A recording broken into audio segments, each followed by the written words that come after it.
You've been lied to about overthinking. They told you it's a sign of intelligence, that it proves you care, that if you keep replaying every detail, you'll eventually feel safe. But if that were true, why do you still find yourself lying awake at night, restless and exhausted, while the same thoughts circle like vultures overhead? Why do you keep rewriting conversations in your mind, searching for the perfect response that never arrives? Why does your brain drag you into the past and hurl you into the future, yet never allow you to rest in the peace of now? The truth is, overthinking doesn't solve problems, it multiplies them. It doesn't protect you, it drains you. And the more you chase certainty inside your head, the further you drift from real calm. But there is another way. For centuries, Buddhist wisdom has held the antidote, a way to see thoughts for what they are, fleeting, insubstantial, like clouds drifting across a vast sky. Not enemies to fight, not puzzles to solve, but passing weather in the mind. Tonight, as you listen, something inside you will begin to shift. The cycle of overthinking will loosen its grip.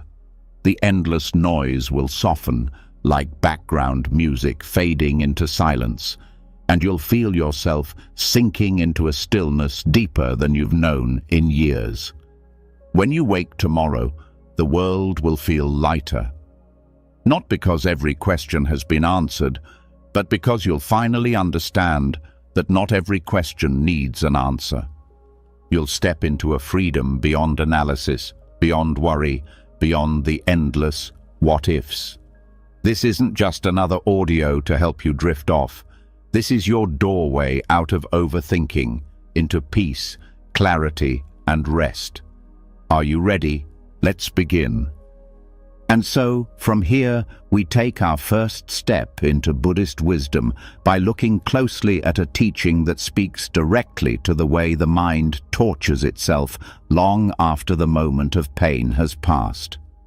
You know that feeling when something hurts, a harsh word from someone you love, a mistake at work, an unexpected setback, and then your mind won't let it go. Hours later, days later, even weeks later, the event plays on repeat, as if your thoughts are stuck like a scratched record. The body felt the pain once, but the mind keeps replaying it again and again until it grows larger than the original wound. This is what the Buddha explained in the story of the two arrows. The first arrow is the pain of life itself. Nobody escapes it. Illness, loss, rejection, and disappointment are all part of being human. They pierce us suddenly, often without warning, and there is no controlling that first strike. But then there is the second arrow. This one is not shot by life, it is shot by us, through our own mind. The second arrow is the thought that says, "Why me? This always happens. I'll never get over this. What if it happens again?" It is the endless replay, the judgment, the self-punishment that grows heavier with every repetition. The wound from the first arrow may heal, but the second arrow keeps stabbing as long as we allow it. When you see this clearly, it becomes obvious why overthinking feels so exhausting. It is not only that you suffer from what happens to you, you suffer from what your mind does after the fact. If someone criticizes you, the sting of their words might last a moment. But if you relive that criticism 10, 20, or 50 times in your head, you are making yourself experience the pain of it over and over. The body cannot tell the difference between what is happening in front of you and what you are replaying in memory. The heart beats faster, the muscles tense, the breath shortens. You end up trapped in a loop that has no mercy. So how do you stop shooting that second arrow? The first step is recognition. Many people are unaware of the moment they pick up the bow. They feel the discomfort of the first arrow and, without noticing, begin a cascade of thoughts about it. The key is to catch yourself right at the start. When a painful thought or memory arises, pause, name it. Say quietly to yourself, "This is the second arrow." By naming it, you create a small space between you and the thought, and in that space, you have a choice.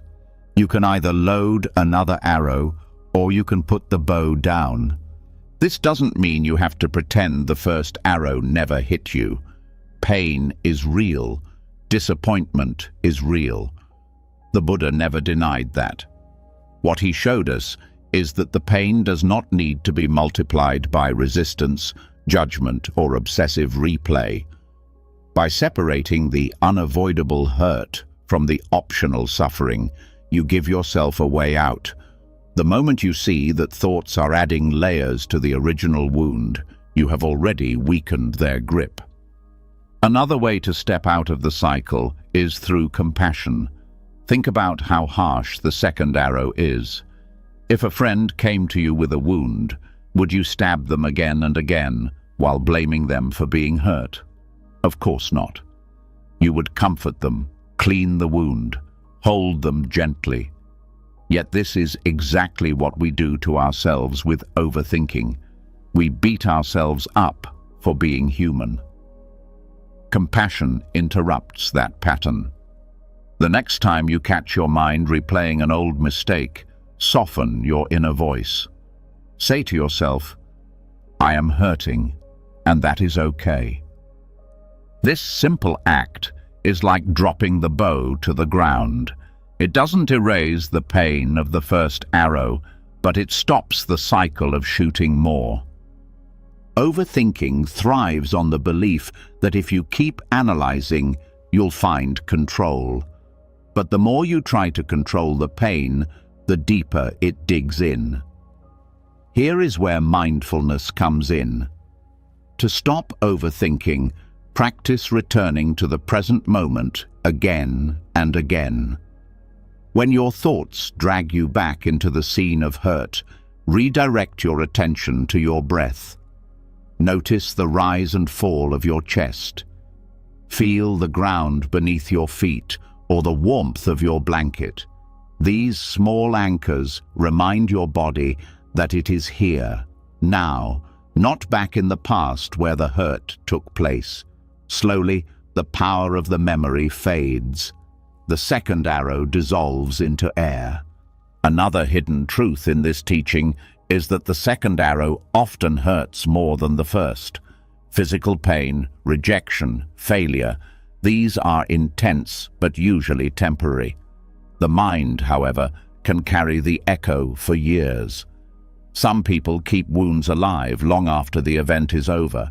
They replay a childhood insult, a broken relationship, a missed chance, until the second arrow becomes part of their identity. I am not good enough. I am always rejected. I am unlucky. The original hurt may have passed decades ago, but the second arrow keeps the scar raw. Buddhist wisdom shows us that this is unnecessary. The mind is not your enemy, but it must be trained not to turn every bruise into a lifelong wound. Training the mind requires patience. At first, you will notice the second arrow only after it has already struck. You will wake up at 3 in the morning realizing you've been thinking for hours about something that happened years ago. That is normal. Do not punish yourself for noticing late. Each time you recognize the pattern, you weaken it. Over time, the gap between the first arrow and your reaction will grow. One day, you may even notice the thought rising and let it pass without holding it. That is freedom, the freedom of not stabbing yourself again and again. There is also wisdom in understanding that no one can avoid the first arrow. Life brings pain. trying to resist that truth only makes the second arrow sharper. But if you accept that pain is part of the human journey, you stop being shocked by it. When it arrives, you allow it to be there without fighting. This acceptance doesn't mean you enjoy pain. It means you stop giving it extra power by pretending it shouldn't exist. With acceptance, the first arrow is enough. No second arrow is needed. A practical exercise you can try is journaling. At the end of the day, write down the moments that hurt you. Next to each one, ask yourself, was this the first arrow or the second? Did the pain come from the event itself or from my thoughts about it afterward? Often you will see that the event was small, but your mind inflated it into something unbearable. Writing it down makes this visible, and once it is visible, it begins to lose its control. Even deeper, the teaching of the two arrows reveals something about the nature of thought itself. Thoughts are not solid. They appear, linger, and vanish like ripples in water. The second arrow tricks you into believing that your thoughts are permanent, that they define who you are. But once you see them for what they are, temporary mental events, you realize they have no lasting power unless you give it to them. In this way, every time you let go of the second arrow, you train yourself to see thoughts as passing phenomena rather than absolute truths. This insight changes everything. It turns your relationship with your own mind upside down. Instead of being a prisoner to every replay, every judgment, every regret, you become the witness. You watch thoughts rise and fall without clinging. Overthinking loses its grip because it feeds on identification, on the belief that this thought is me. When that illusion drops, the arrows drop with it. The parable of the two arrows isn't just a story, it is a mirror. It reflects the way we live every day, punishing ourselves for what has already passed. But once you see the reflection clearly, you can step out of it. You can choose not to load the bow. And when you do, you discover a kind of peace that has nothing to do with avoiding pain and everything to do with refusing to multiply it.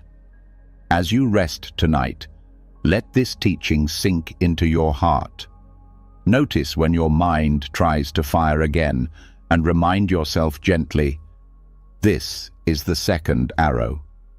I do not need to shoot it. I can let it fall. Each time you do this, you reclaim a piece of your freedom. Each time you step closer to a mind that no longer attacks itself in the dark. And this is only the beginning. The two arrows teach us that much of our suffering is optional, created by the way we relate to our thoughts. But what if we went even deeper, beyond the arrows, into the very nature of thought itself? What if overthinking could be seen not as a flaw to fix, but as a pattern of illusions passing through the sky of awareness? That is where we go next. The teaching of the two arrows shows us that pain is often doubled by the way the mind replays and resists it, but that insight opens a deeper door. If thoughts have the power to add so much suffering, then what are they really made of? Why do they feel so heavy, so convincing, when in truth they cannot even be touched, held, or weighed? This question leads directly into the next layer of Buddhist wisdom, the emptiness of thought. A thought arrives quickly. One moment your mind is still, the next moment a word, a memory, or a fear flashes across your awareness. It feels solid, urgent, sometimes overwhelming.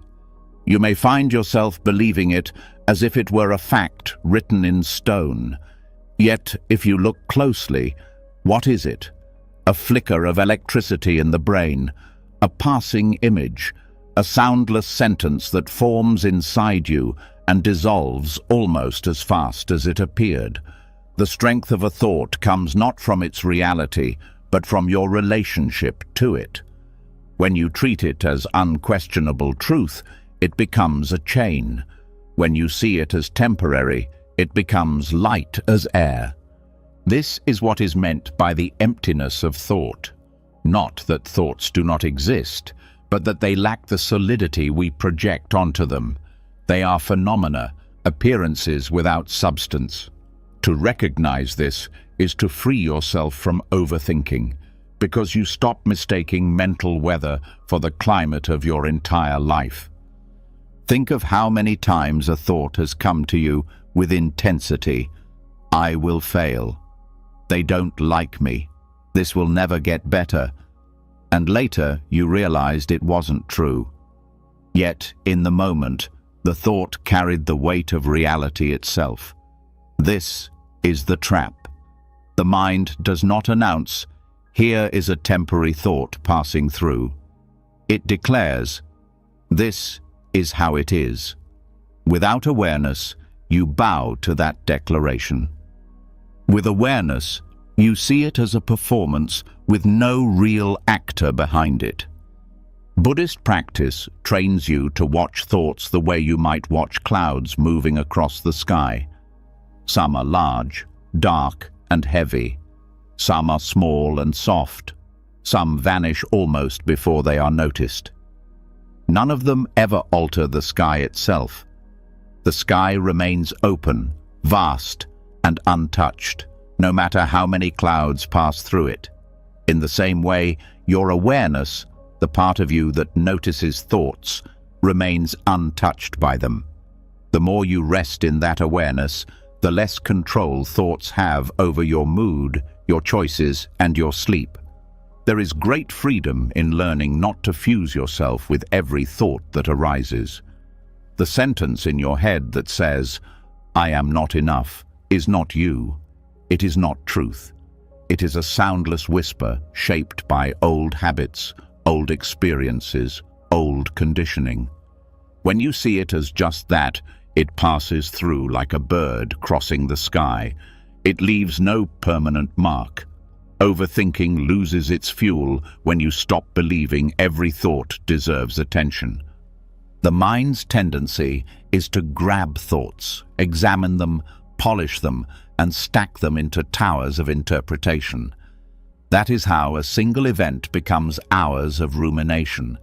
But when you recognize the emptiness of thought, the tower collapses because its bricks were never solid to begin with. What remains is open space, and in that space you can breathe again. One helpful practice is labeling. As a thought arises, instead of diving into it, give it a simple label. Worry, memory, fear, planning. By doing this, you no longer treat it as fact. You see it as a category, a passing mental event. The content of the thought becomes less important than its nature. It is just a thought. This labeling shifts your relationship from identification to observation. You are not inside the storm. You are watching the weather report. Another key insight is that thoughts cannot sustain themselves without your attention.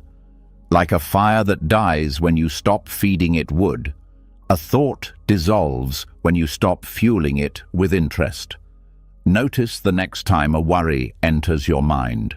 If you pour attention into it, it grows, branches, multiplies.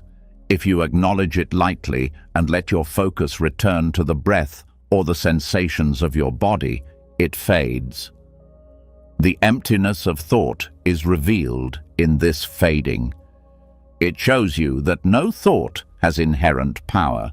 Its power comes from your grip on it. This recognition also reshapes how you relate to anxiety. Anxiety thrives on the belief that what the mind says is dangerous must be prepared for. But when you see thoughts as passing phenomena, You no longer need to prepare for every story the mind creates. You can meet anxiety with a simple response. This too is only a thought. That small sentence cuts through the illusion of solidity and brings relief.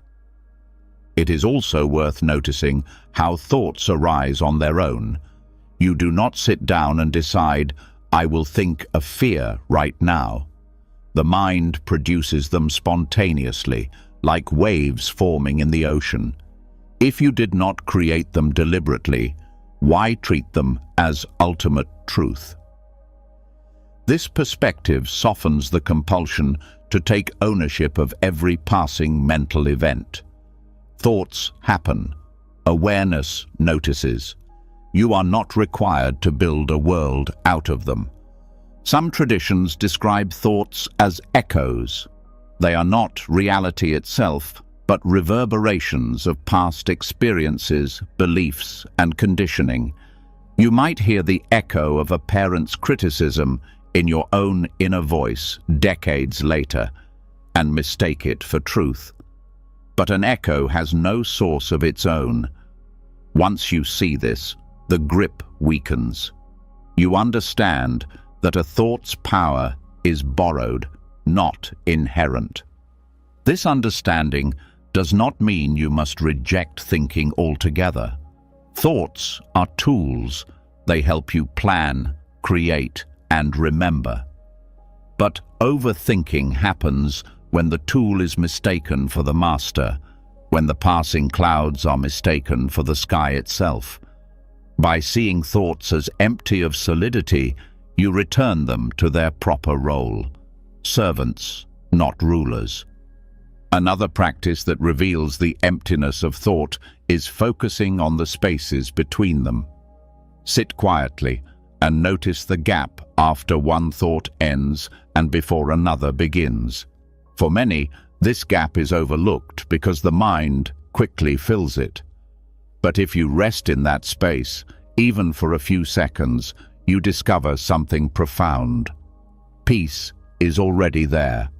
The mind may tell you that you must solve everything to rest, but the silence between thoughts shows you otherwise. This gap is always available, no matter what clouds pass overhead.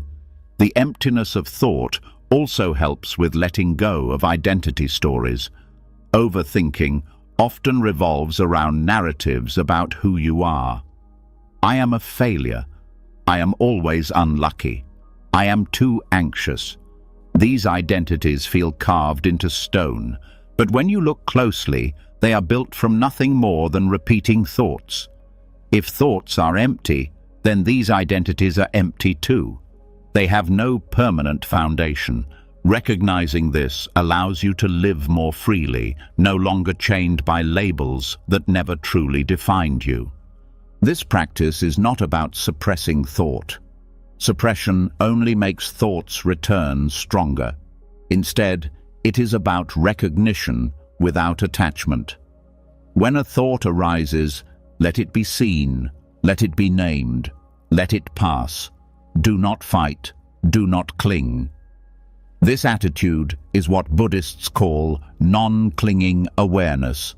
It transforms the way you live with your mind.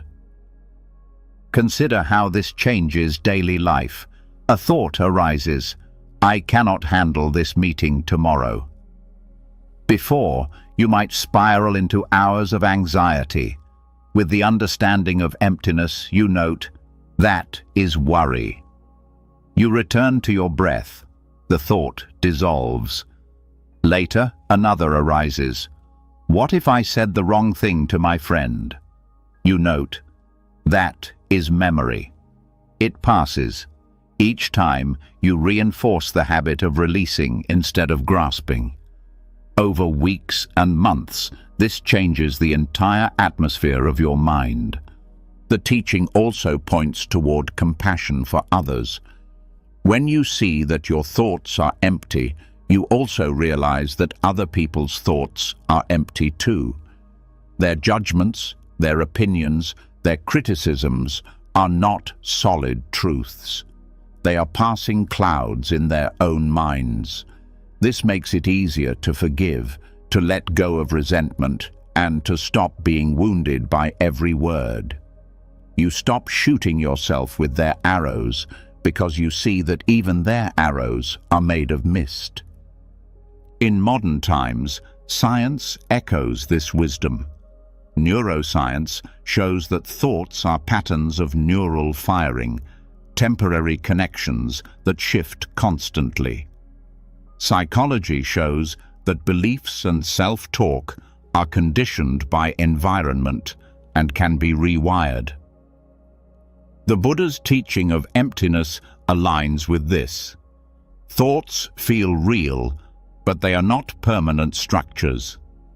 They can be reshaped, released, and allowed to fade. The real gift of seeing thoughts as empty is rest. Without this understanding, the mind feels like a battlefield full of enemies to defeat. With it, the mind becomes a sky through which clouds drift. There is no need to fight them. You simply watch, and the watching itself is freedom. Overthinking cannot survive in this spaciousness. As you lie down tonight, notice the thoughts that arise. Instead of clinging to them or pushing them away, see them as clouds passing through the sky of awareness. They form, they dissolve, they leave no trace. This recognition turns the restless mind into a gentle breeze. Sleep comes not by silencing thoughts, but by seeing their true nature, empty, fleeting, powerless without your grip. When thoughts are seen as clouds without weight, when they are recognized as passing events rather than permanent truths, another question naturally arises. If they are empty, why do we continue speaking to them, arguing with them, and answering back as if they were voices in a room? The mind creates entire conversations with itself, endless debates, explanations, rehearsals, justifications. This is the internal noise that drains energy and keeps rest out of reach.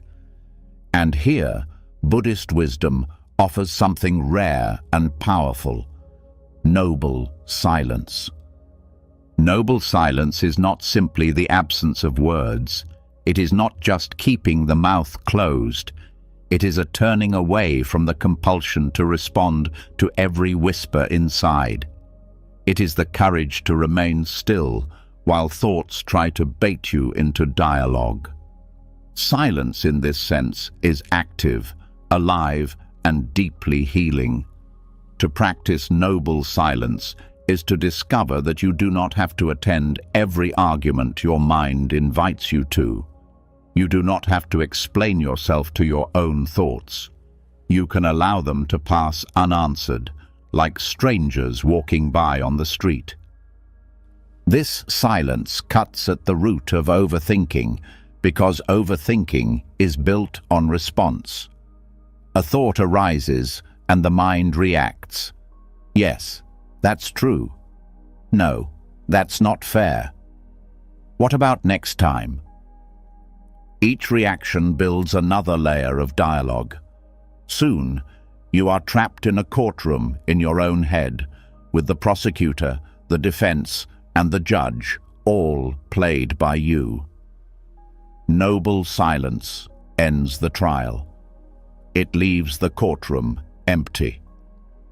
The case against you dissolves because there is no one left to argue with. There is strength in realizing that thoughts only demand response when you believe they have authority. A worry says, something bad will happen. You rush to calm it, to make plans, to reason with it. A judgment says, you failed. You fight back, listing evidence, defending yourself. But the worry is not an oracle, and the judgment is not a verdict. They are sentences in the air. When you practice silence, you refuse to legitimize them with replies. They wither without your participation. This silence is not cold or indifferent.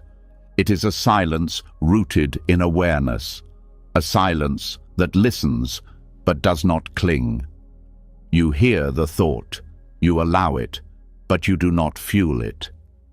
In daily life, this may look like sitting quietly as your mind shouts possibilities and simply breathing without choosing sides. At first, the thoughts may grow louder, desperate for attention, like children tugging at your sleeve.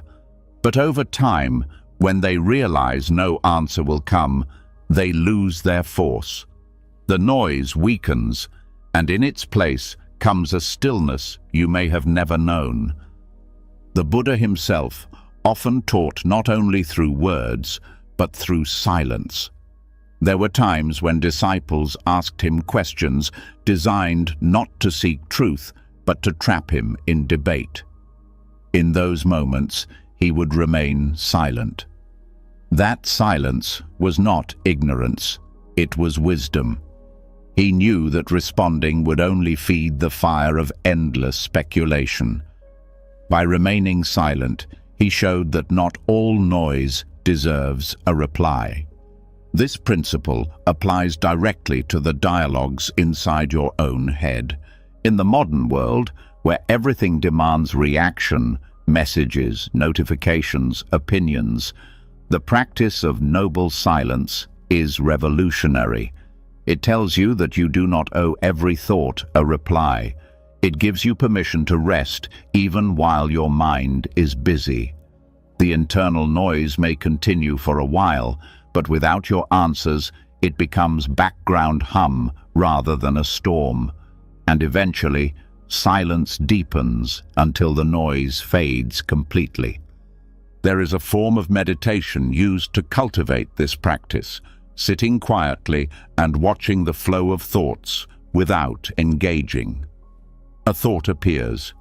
I forgot to call them. Instead of replying, yes, I'll do it tomorrow, you remain silent. The thought floats by and disappears. Another arises. I am not good enough. You do not argue, you do not resist, you stay silent. Soon you notice that silence has a weight, a presence. It is not empty in the negative sense. It is full of peace. This silence is also powerful at night. Lying in bed, thoughts race. You answer them, and they multiply. But if you remain silent, if you allow them to exist without response, they lose the momentum to keep you awake. The nervous system relaxes because the courtroom of the mind has finally closed. The silence becomes a cradle that holds you until sleep arrives naturally. Noble silence is also a way to reclaim dignity from the noise of self-criticism. Thoughts may hurl insults. You are worthless. You always fail. The usual reflex is to protest, to defend, or to collapse under the weight of those words. But silence refuses to participate. Silence stands tall and unmoved, knowing that the insults are only echoes of old conditioning. Silence is not weakness. It is refusing to lower yourself into battle with shadows. Another dimension of this practice is restraint in speech with others. When the mind is restless, it often spills its chaos into words, filling conversations with complaints, defenses, and justifications. Practicing noble silence externally mirrors the inner practice.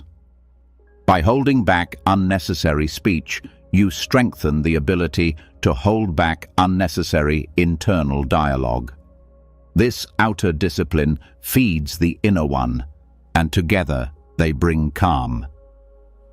Overthinking often begins with the belief that every thought is urgent. Silence exposes the illusion. A thought comes, you do not answer, and nothing collapses. The world continues. You realize most of what the mind presents is not urgent at all. This realization is liberating. It frees you from being a servant to every impulse of thought. Noble silence also sharpens perception. When the noise quiets, what remains is clarity. You begin to notice details that were buried under chatter: the sound of your breath, the feel of your heartbeat, the subtle moods of the body. You also notice emotions more clearly because they are not drowned in commentary. Fear, sadness, or joy can be felt directly without being tangled in words. This directness brings honesty and simplicity into your life. There is also compassion hidden in silence. When you do not argue with your mind, you are treating yourself gently. You are no longer the accuser and the accused in an endless trial. You are simply presence itself, allowing thoughts to rise and fall. This kindness transforms your relationship with yourself. Instead of being an opponent in constant debate, you become a friend who offers quiet support. Over time, this practice reshapes the entire landscape of the mind. The habit of answering thoughts weakens. The reflex to debate fades. Silence becomes the default, not the exception. And in that silence, rest becomes possible. Overthinking no longer has fertile ground because it depends on reaction. Without your replies, the cycle breaks. Practical ways to deepen noble silence include setting aside moments in the day where you choose not to respond internally. While walking, let thoughts arise and fall without comment. While drinking tea, keep attention on taste and warmth, refusing to follow thought threads. At night, before sleep, rest in the silence of breath. Each practice is a rehearsal that strengthens the capacity to remain silent when noise surges. The power of noble silence is that it reveals you are not your thoughts, and you are not required to converse with them. They can shout, whisper, accuse, or predict, and you can remain still. This stillness is stronger than any argument. It dismantles compulsive dialogue not by force, but by refusal to participate. And from this refusal comes a peace that grows deeper with every silent breath. When silence becomes a way of meeting the mind, a new clarity opens. Thoughts no longer dominate simply because they appear, and you are not compelled to answer their noise. Yet even in silence, thoughts can still feel heavy, as if they carry permanence. The mind tells you, this fear will always be here, this sadness will never leave, this problem will follow you forever. It is this illusion of permanence that binds you most tightly. To loosen that grip, Buddhist wisdom turns to one of its most central truths: impermanence. Everything changes. The seasons turn, the body grows and ages, rivers flow, clouds disperse. Every breath is different from the one before. Nothing in life stays still for long, not even the most overwhelming emotions or the sharpest thoughts. But overthinking thrives on forgetting this truth. Anxiety convinces you that a worry is fixed, that it will return endlessly, that it defines you. By remembering impermanence, the weight of these thoughts dissolves because you see them for what they are: temporary ripples in the current of experience. A thought that felt unbearable last year may not even be remembered now. A problem that once consumed your mind may already be solved, forgotten, or revealed as less important than you believed. This shows that thoughts, no matter how convincing, are not permanent structures. They rise, they pass, and they make space for new states of mind. Recognizing impermanence directly undercuts the belief that your current inner state is eternal. When you see that nothing lasts, you stop feeding the illusion that this moment of fear or this cycle of overthinking will trap you forever. Overthinking resists impermanence because it craves certainty. It tries to freeze reality into fixed answers. This is who I am. This is what will happen. This is what went wrong. But reality refuses to be frozen. Situations evolve, people change, feelings shift, and even memories alter with time. The mind that clings to permanence fights against the very nature of existence. This struggle is exhausting, and it is the soil in which overthinking grows. By letting impermanence sink in, the struggle eases. You no longer demand from life what it cannot give, guarantees. One way to explore impermanence is through direct observation of the body. Sit quietly and notice the breath. Each inhale arises, fills, and then disappears. No breath can be held forever. Notice sensations. Warmth comes, then fades. Tension appears, then shifts. Even pain moves and transforms when observed carefully. These are not abstract lessons, but lived evidence that change is the only constant. Once you see this in the body, it becomes easier to trust that anxious thoughts too will rise and fall. Impermanence also reframes suffering. When grief or fear feels unbearable, it is often because you unconsciously believe it will remain unchanged. But by recalling that all experiences pass, you create space around the pain. You may still feel sorrow, but it is no longer endless. You may still face fear, but it is no longer absolute. Each feeling becomes one moment in a stream, not a prison that defines your future. This shift allows rest, because the mind no longer clings as tightly to every passing state. Daily life offers countless lessons in impermanence if you choose to notice them. A flower blooms, then withers. A meal is cooked, eaten, and gone. A conversation begins and ends. Each detail of existence whispers the same truth. Nothing stays. Overthinking thrives by pretending that thoughts are exceptions to this law, but they are not. The thought that feels so real today will be gone tomorrow, replaced by another. To hold on to it as if it were eternal is to resist the natural flow of life. Seeing impermanence also changes how you view identity. Overthinking often attaches to rigid self-definitions. I am always anxious. I am someone who fails. I am never good enough. But if you look closely, the self is also impermanent. Who you were 10 years ago is not who you are today. Even in a single day, your moods, thoughts, and roles shift constantly. By embracing impermanence, you loosen the grip of these self-judgments. If everything changes, then no negative story about yourself can be final. This wisdom does not mean denying pain or pretending everything is fleeting in a way that makes it unimportant. It means holding every experience lightly, knowing it will not stay the same.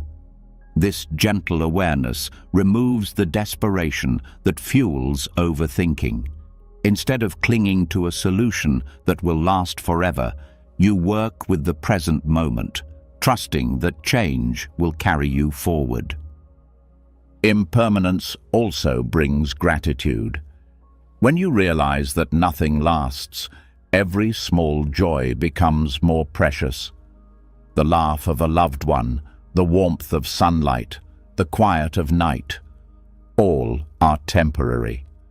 Overthinking blinds you to these moments by dragging you into the past or future. But impermanence wakes you up to the value of what is here now before it changes.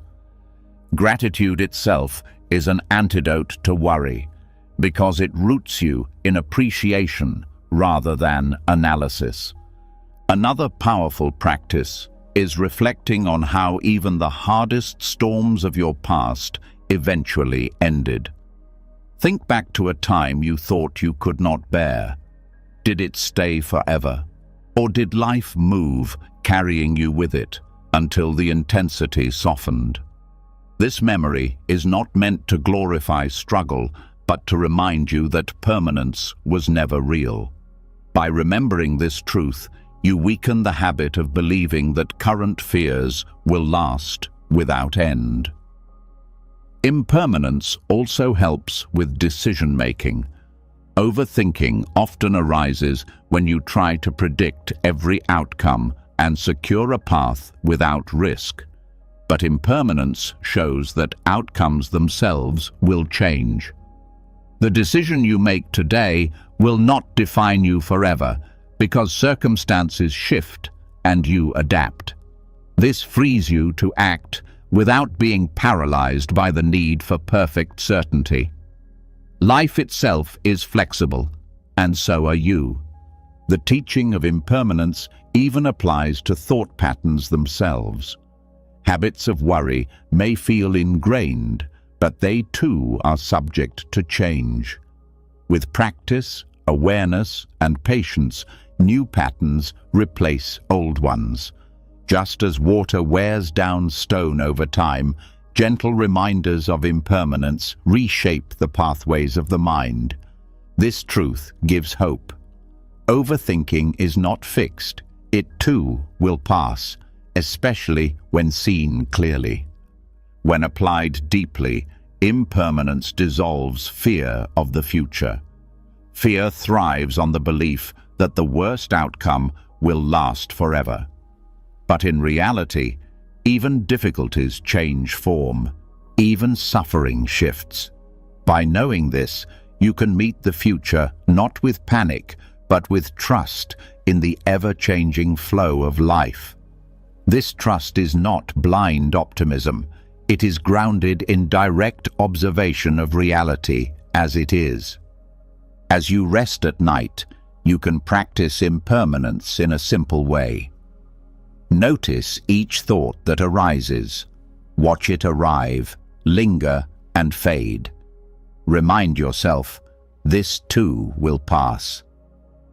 When worry tells you it is permanent, answer with the truth of impermanence. You are not forcing thoughts away. You are letting their own nature reveal itself. With time, this practice weakens the illusion of permanence so deeply that anxious thoughts lose their grip before they even settle. Impermanence is not something to fear, though the mind often resists it. It is the reason beauty exists, the reason growth is possible, the reason suffering does not last. To embrace it is to step out of the prison of overthinking and into the living stream of reality. Thoughts arise, they pass. Feelings rise, they pass. Life moves, always renewing itself. When this truth is lived, the mind no longer clings to fear as if it were eternal. It relaxes, rests, and opens to the quiet rhythm of change. When the truth of impermanence is seen clearly, anxious thoughts begin to lose their grip because you no longer believe they will last forever.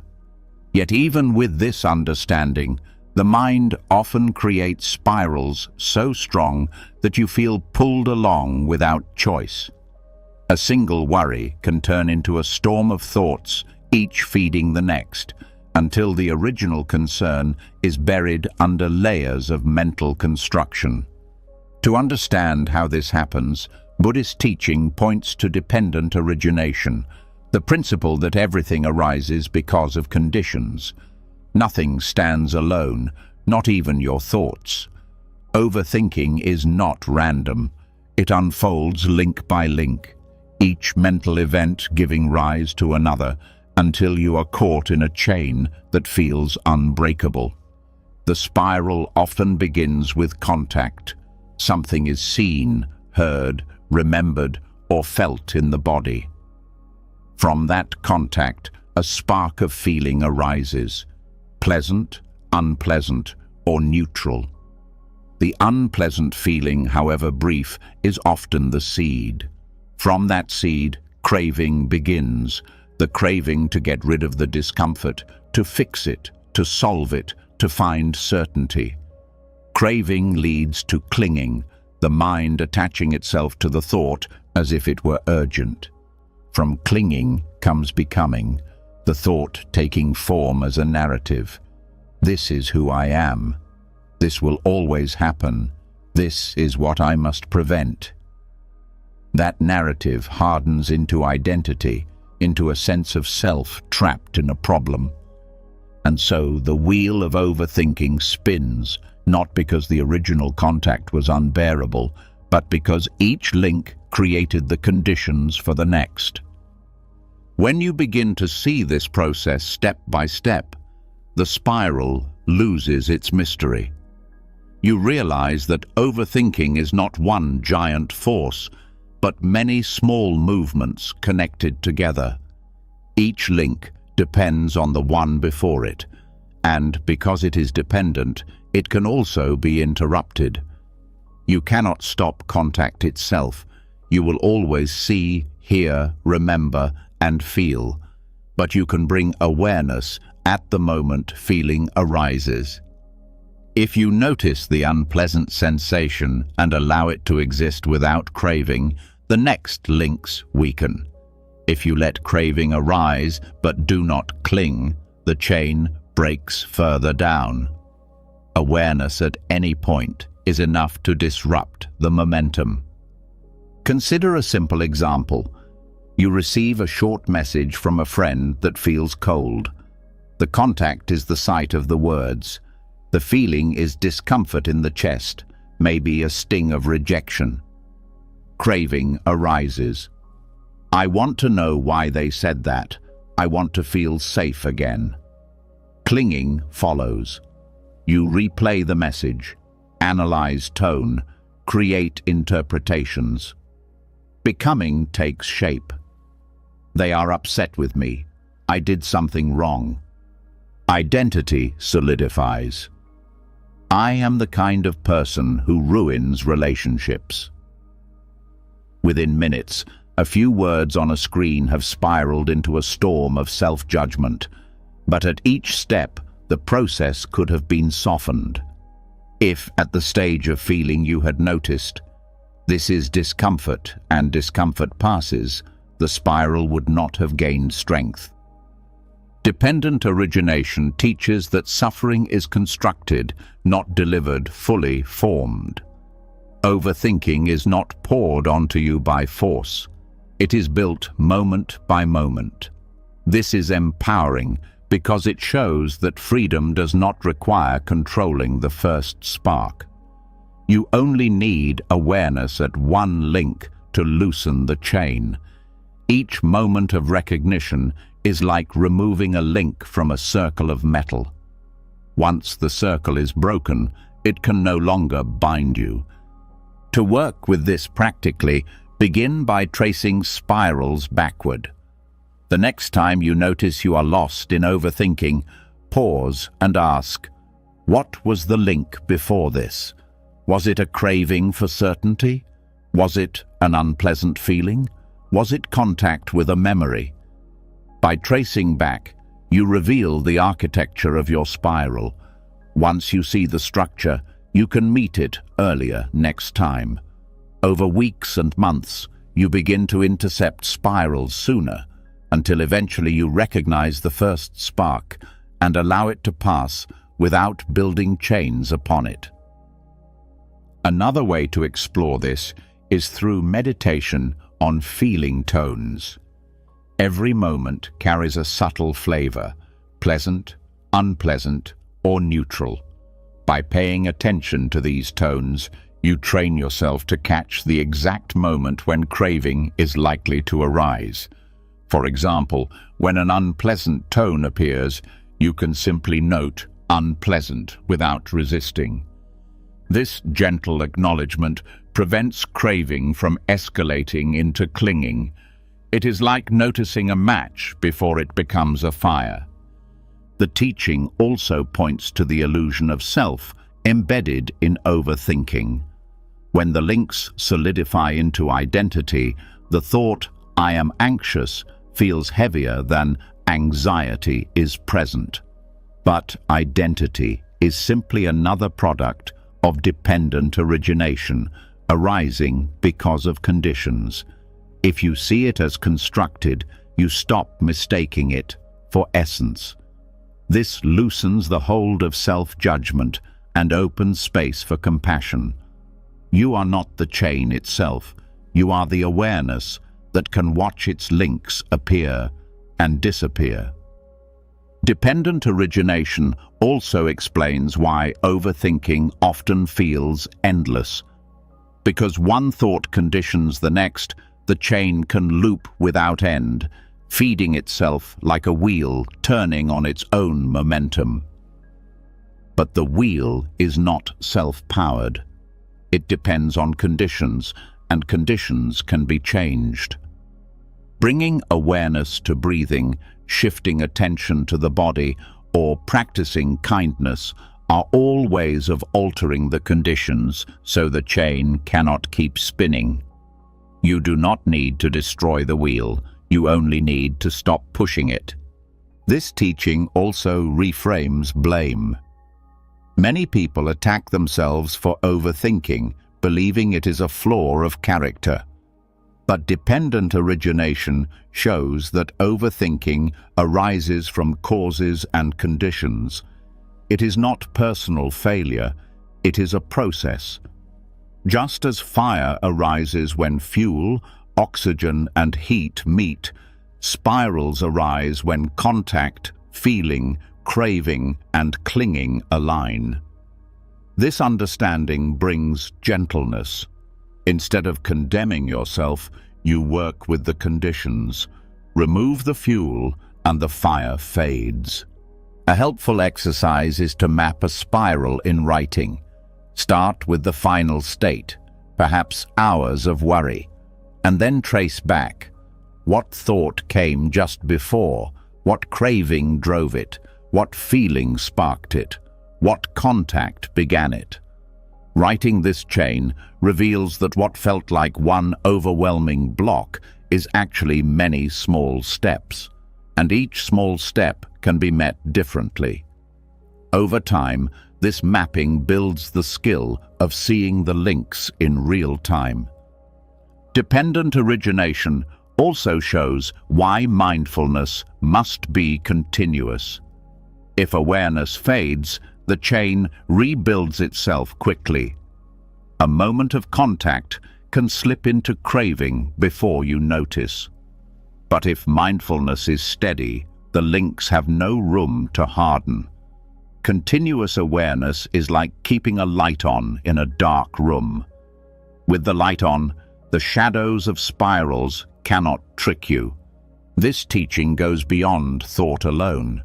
Even emotions, moods, and habits arise from dependent conditions. Overthinking is often tangled with bodily states, fatigue, hunger, tension. By addressing these conditions with care, the mental links weaken naturally. A tired mind clings faster than a rested one. Caring for the body is also part of breaking the chain. Understanding dependent origination turns overthinking from an enemy into a teacher. Each spiral shows you its own construction. Each worry that grows too loud reveals the links that built it. The more you study them, the less convincing they appear. Eventually, the habit of spiraling loses its foundation because you see through the illusion that it is inevitable. And when the chain no longer binds you, the mind tastes a kind of space that feels completely new. Thoughts may still arise, but they do not gather into spirals. Feelings may still come, but they do not harden into identity. Overthinking loses its engine, and in its place grows a steady clarity that does not depend on silencing thought, but on knowing how thought arises and passes away. When the chain of overthinking is seen clearly, it becomes obvious that the mind is constantly moving between two extremes. On one side is the desperate attempt to control thoughts, to silence them, to push them down by force. On the other is the helpless surrender to them, letting them dictate every mood, every choice, every hour of the night. Both extremes create suffering. Suppression makes thoughts rebound stronger, and indulgence leaves you drowning in their flood. The Buddha pointed to a way beyond these extremes, a middle way, steady and balanced, where thoughts neither dominate nor are denied, where peace is found in walking between control and chaos. This middle way is not passive resignation. It is not giving up. It is also not harsh discipline that squeezes the mind into silence. It is a path of balance where thoughts are allowed to exist, but not to govern. You do not need to banish them, nor do you need to obey them. They are given room to pass without being chained or resisted. This balance is subtle but transformative, because it frees you from the exhausting battle of either fighting thoughts or being consumed by them.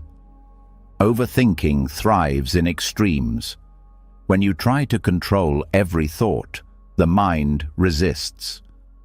Suppression is like pressing a ball under water. The harder you push, the stronger it rebounds. This is why telling yourself, "Stop worrying, stop thinking," rarely works. The command itself becomes another thought, another layer of resistance. The mind does not grow quieter under pressure. It grows louder. On the other extreme, when you give thoughts full authority, they spiral unchecked. You replay the past, rehearse the future, and mistake every inner voice for truth. This indulgence makes the mind restless, like a fire fed with endless fuel. The middle way cuts through both traps. Instead of pushing thoughts down or letting them carry you away, you allow them to appear and fade naturally. You acknowledge their presence without adding control or surrender. The practice is like walking a narrow bridge. Leaning too far one way is suppression. Leaning too far the other is indulgence. But staying balanced brings stability. This balance is not rigid. It adapts to each moment. Sometimes it means stepping back from over-engagement. Sometimes it means gently guiding attention, but it always avoids extremes. One way to cultivate this is through mindful observation. As a thought arises, note it clearly. This is worry. This is planning. This is judgment. By naming it, you neither fight nor feed it. You recognize it without attachment. This simple act keeps you in the middle way because you are aware without being entangled. The thought is acknowledged but not amplified. Another practice is to anchor awareness in the body. When thoughts grow intense, bring attention to the breath, the weight of the body against the floor, the sensation of the hands resting. This is not suppression, because you are not forcing thoughts away.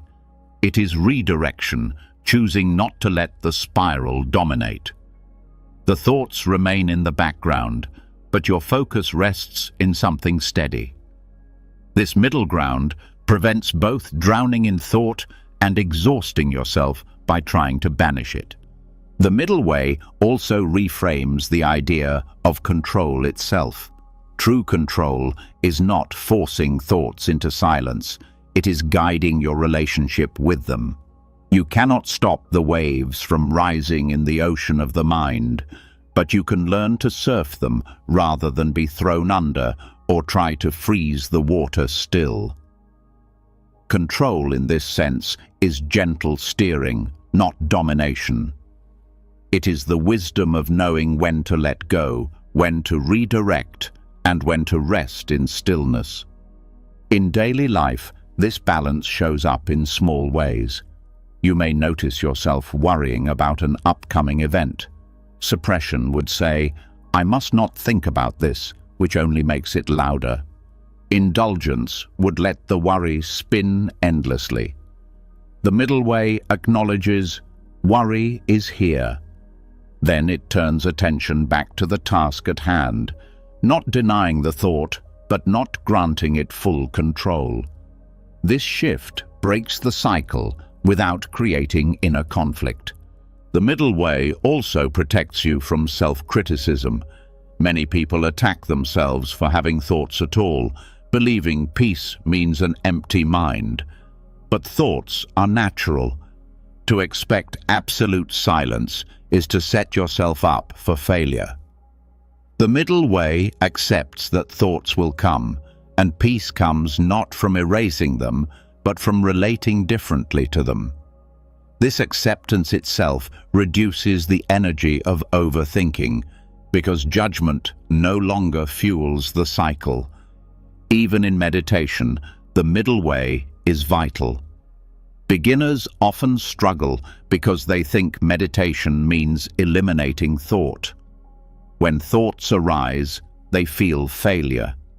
But meditation in the middle way is not about elimination.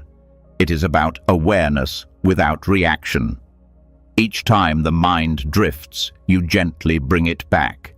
No harshness, no indulgence.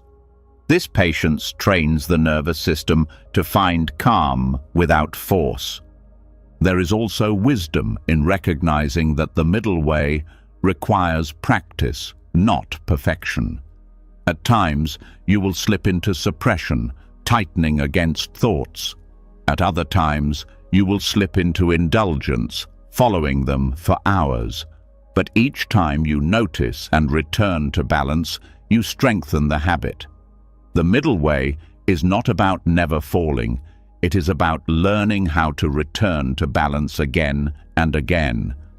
The middle way also speaks to how we live in the world.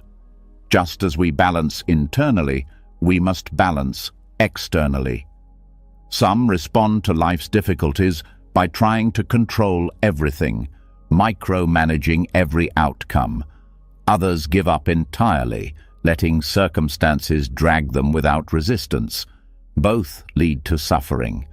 The middle way teaches resilience. Act where you can, release where you cannot, and remain steady in the flow between.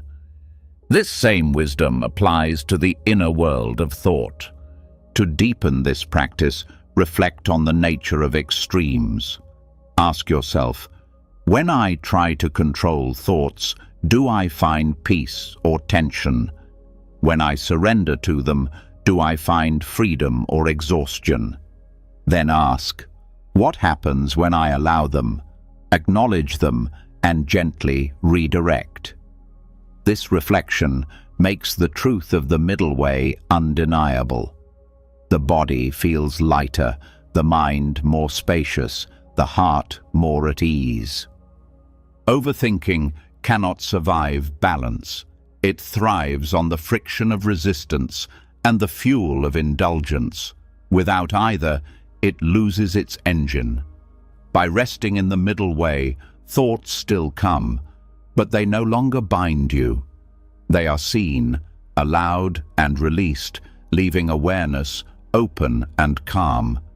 This is not escape, but wisdom, walking the narrow path where peace is found, not at the extremes, but in the steady center that holds everything without clinging.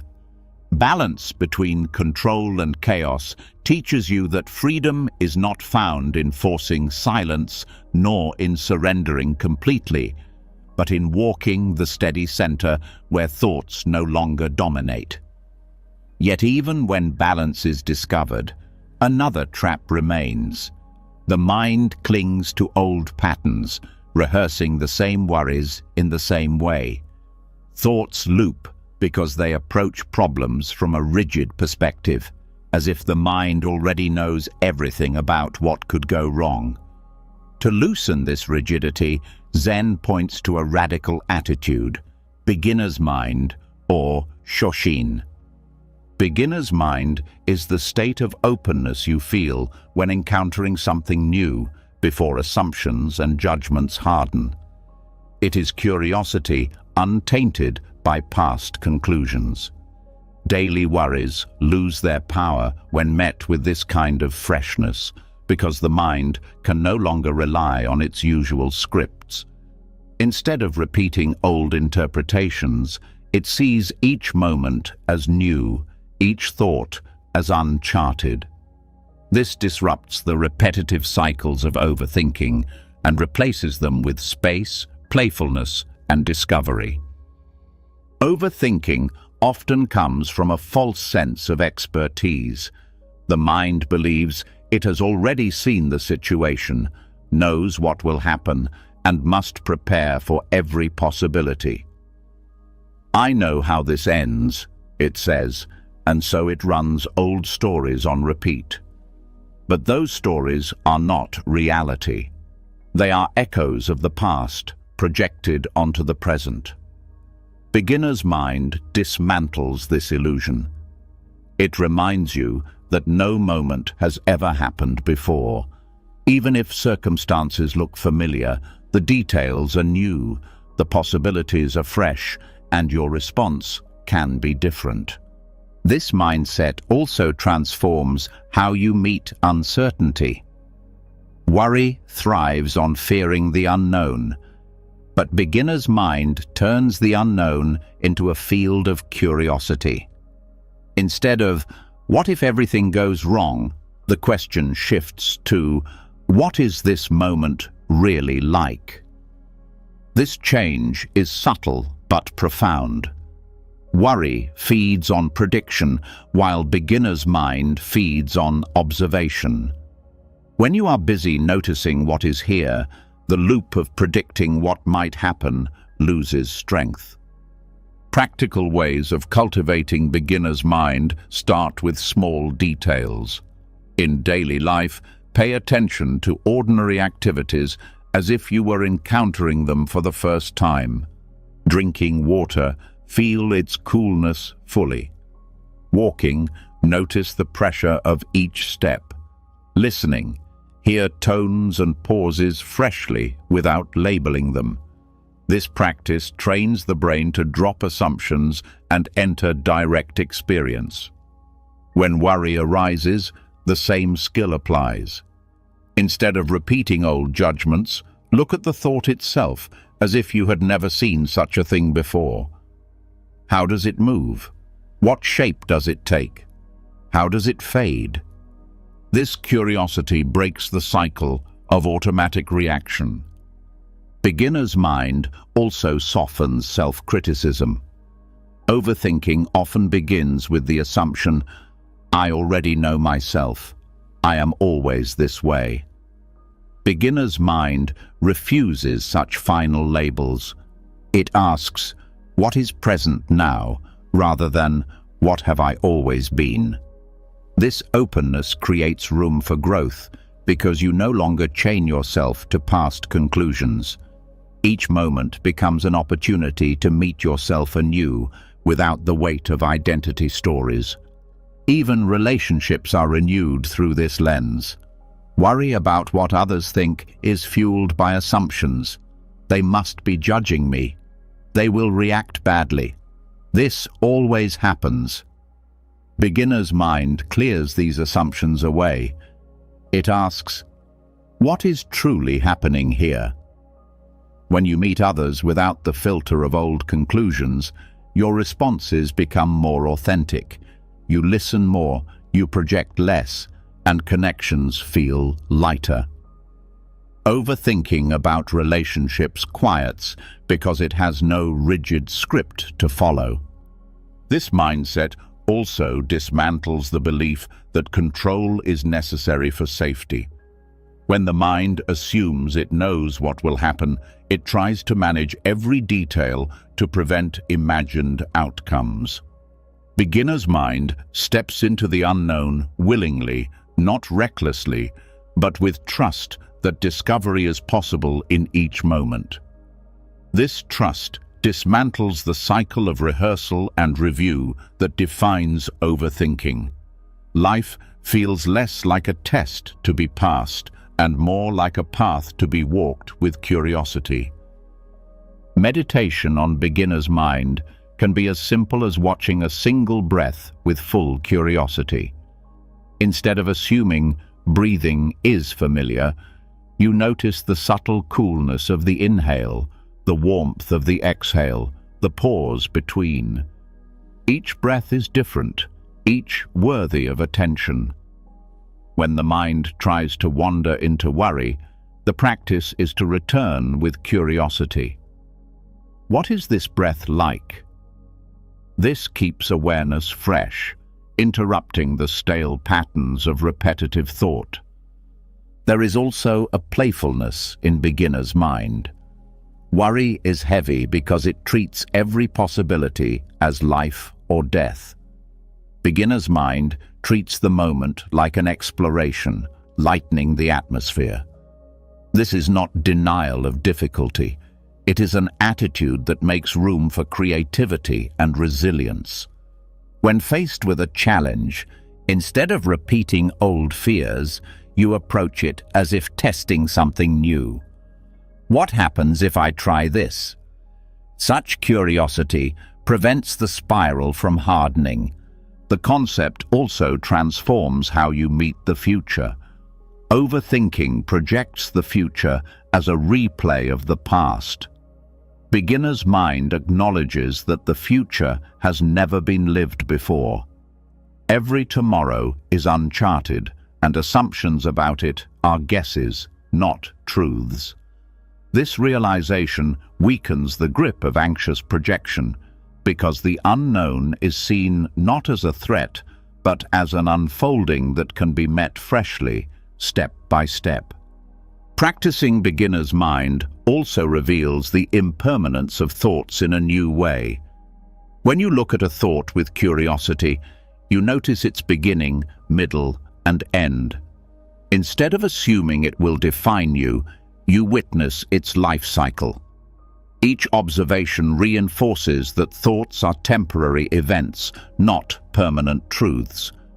This fresh seeing prevents them from looping endlessly, because loops depend on the illusion of permanence. In modern life, beginner's mind is especially powerful because information overload makes the brain believe it already knows. Constant exposure to news, opinions, and analysis creates the illusion of certainty. Worry feeds on this, drawing from a library of assumptions. Beginner's mind strips this away, returning to direct experience. It teaches you to look before you judge, to notice before you predict.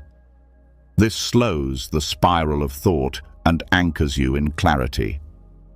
The discipline of beginner's mind is humility. It admits, I do not fully know. Overthinking is arrogant in its certainty. I already know how this ends. But humility opens the door to freedom. By admitting you do not know, you free yourself from the need to replay every possibility. You discover that not knowing is not weakness, but space in which peace can grow. In every repetition of worry, there is an assumption. I must prepare for this. Beginner's mind asks, what is actually happening now? By returning to now, the fuel of overthinking runs out. Curiosity grounds you in reality rather than speculation. Even a simple act like feeling the air on your skin or the sound of distant traffic can shift you out of repetitive loops because they root you in fresh observation. Over time, this practice reshapes the nervous system. The habit of rushing into loops weakens, replaced by the habit of pausing and looking anew. Each time you drop assumptions, you carve new pathways in the brain. Life becomes less of a replay of old worries and more of a living exploration. This shift does not mean worry never arises, but when it does, it no longer drags you into endless repetition. It meets the openness of beginner's mind and dissolves into it. Approaching life with beginner's mind breaks the rigid lens of repetition, opening the possibility of seeing each moment fresh and free from assumptions. Yet, even with this openness, you may notice that certain patterns of thought return again and again, almost as if carved into the fabric of your mind. These loops are not random. They are the result of habit, shaped by countless repetitions in the past. Buddhism describes this as karma, not in the mystical sense of fate, but as the imprint of action. Every time you respond to worry in the same way, every time you rehearse the same fear, you deepen a groove in the mind. Overthinking is not fixed. It is learned, and like all habits, it can be unlearned. When you repeat a mental action, you strengthen the pathways that support it. Neuroscience today describes this as neuroplasticity. The brain rewires itself according to repeated use. Ancient teachings called this karma, the simple truth that what you cultivate, you become. If you rehearse fear daily, the mind defaults to fear. If you feed doubt, doubt grows strong. But if you cultivate awareness, compassion, and steadiness, these qualities begin to replace the old patterns. Karma here is not punishment, it is practice. Overthinking often feels uncontrollable because its roots run deep. As children, many of us learn to replay mistakes in order to avoid punishment or to anticipate every possibility to stay safe. These strategies worked once, so the mind kept them. Years later, they appear as automatic habits, endless replay of the past, constant forecasting of the future. But automatic does not mean permanent. They are grooves, not prisons. By creating new grooves through deliberate practice, you weaken the old ones until they fade. The key is repetition in the opposite direction. Just as worry grows strong through rehearsal, peace grows strong through rehearsal. Every time you catch a spiral early and gently return to the present, you carve a new imprint. Each moment of non-clinging awareness is a seed planted. With enough planting, the field of the mind transforms. The habit of overthinking, once dominant, begins to wither as new habits take root. Karma of mental habits also explains why overthinking can feel heavier at certain times. Stress, fatigue, or old triggers provide fertile soil for the grooves of worry to activate. These conditions bring the pattern alive. But the recognition of karma empowers you. You see that the loop is not destiny, but a habit awakened by conditions. Change the conditions, and the pattern weakens. Rest, nourishment, mindfulness. These become not luxuries, but acts of reshaping the karmic field of the mind. Breaking karmic habits requires patience. Just as grooves took years to deepen, they will not vanish overnight. But every choice matters. The mind is always learning. Each time you shift from judgment to compassion, from rumination to presence, you send a message into the system. This is the new path. Slowly, the old grooves erode.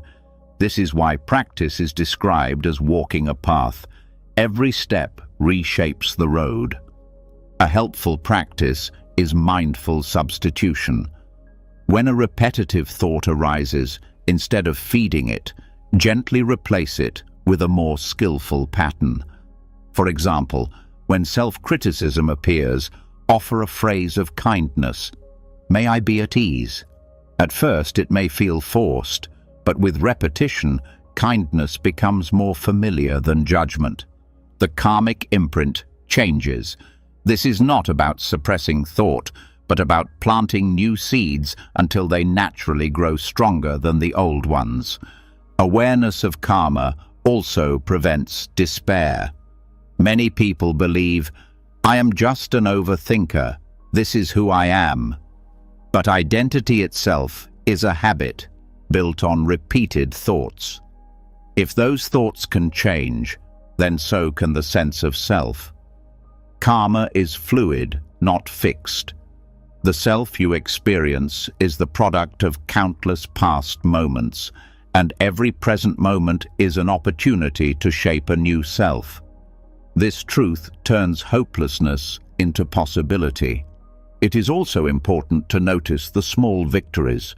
A single moment of catching a spiral early may seem trivial, but karmically it matters. Each interruption of the old habit is like water wearing down stone. Over time, the stone transforms, though no single drop seems powerful.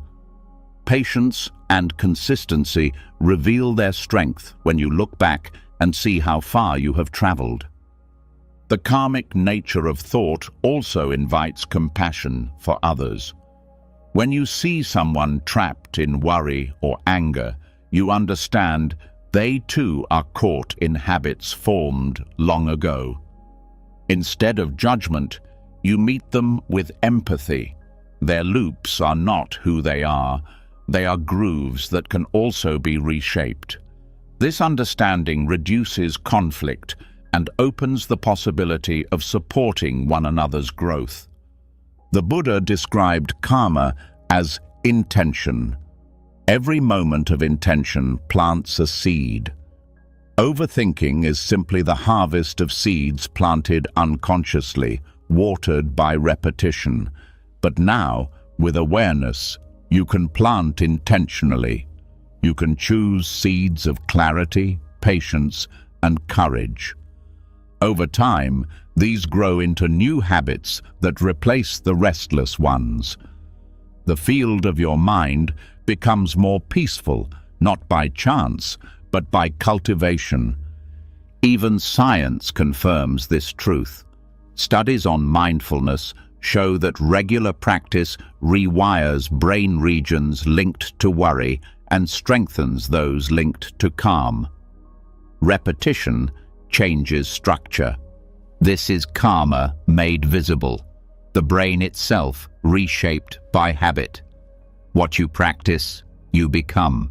This makes practice urgent, because every moment you are rehearsing something, either old worry or new awareness. Another way to work with karmic habits is reflection. At the end of the day, ask, what mental patterns did I rehearse today? Which ones did I interrupt? Which ones did I strengthen? This reflection builds accountability. It shows you clearly what seeds you are planting. With honesty, you can choose differently tomorrow. Karmic imprints also explain why meditation is emphasized. In meditation, you repeatedly notice thought and return to awareness. Each return is a carving of a new groove. Each time you refrain from following the spiral, you weaken its hold. This steady training accumulates. Over time, the habit of awareness becomes stronger than the habit of overthinking. What begins as effort eventually becomes natural. At first, interrupting worry requires constant vigilance.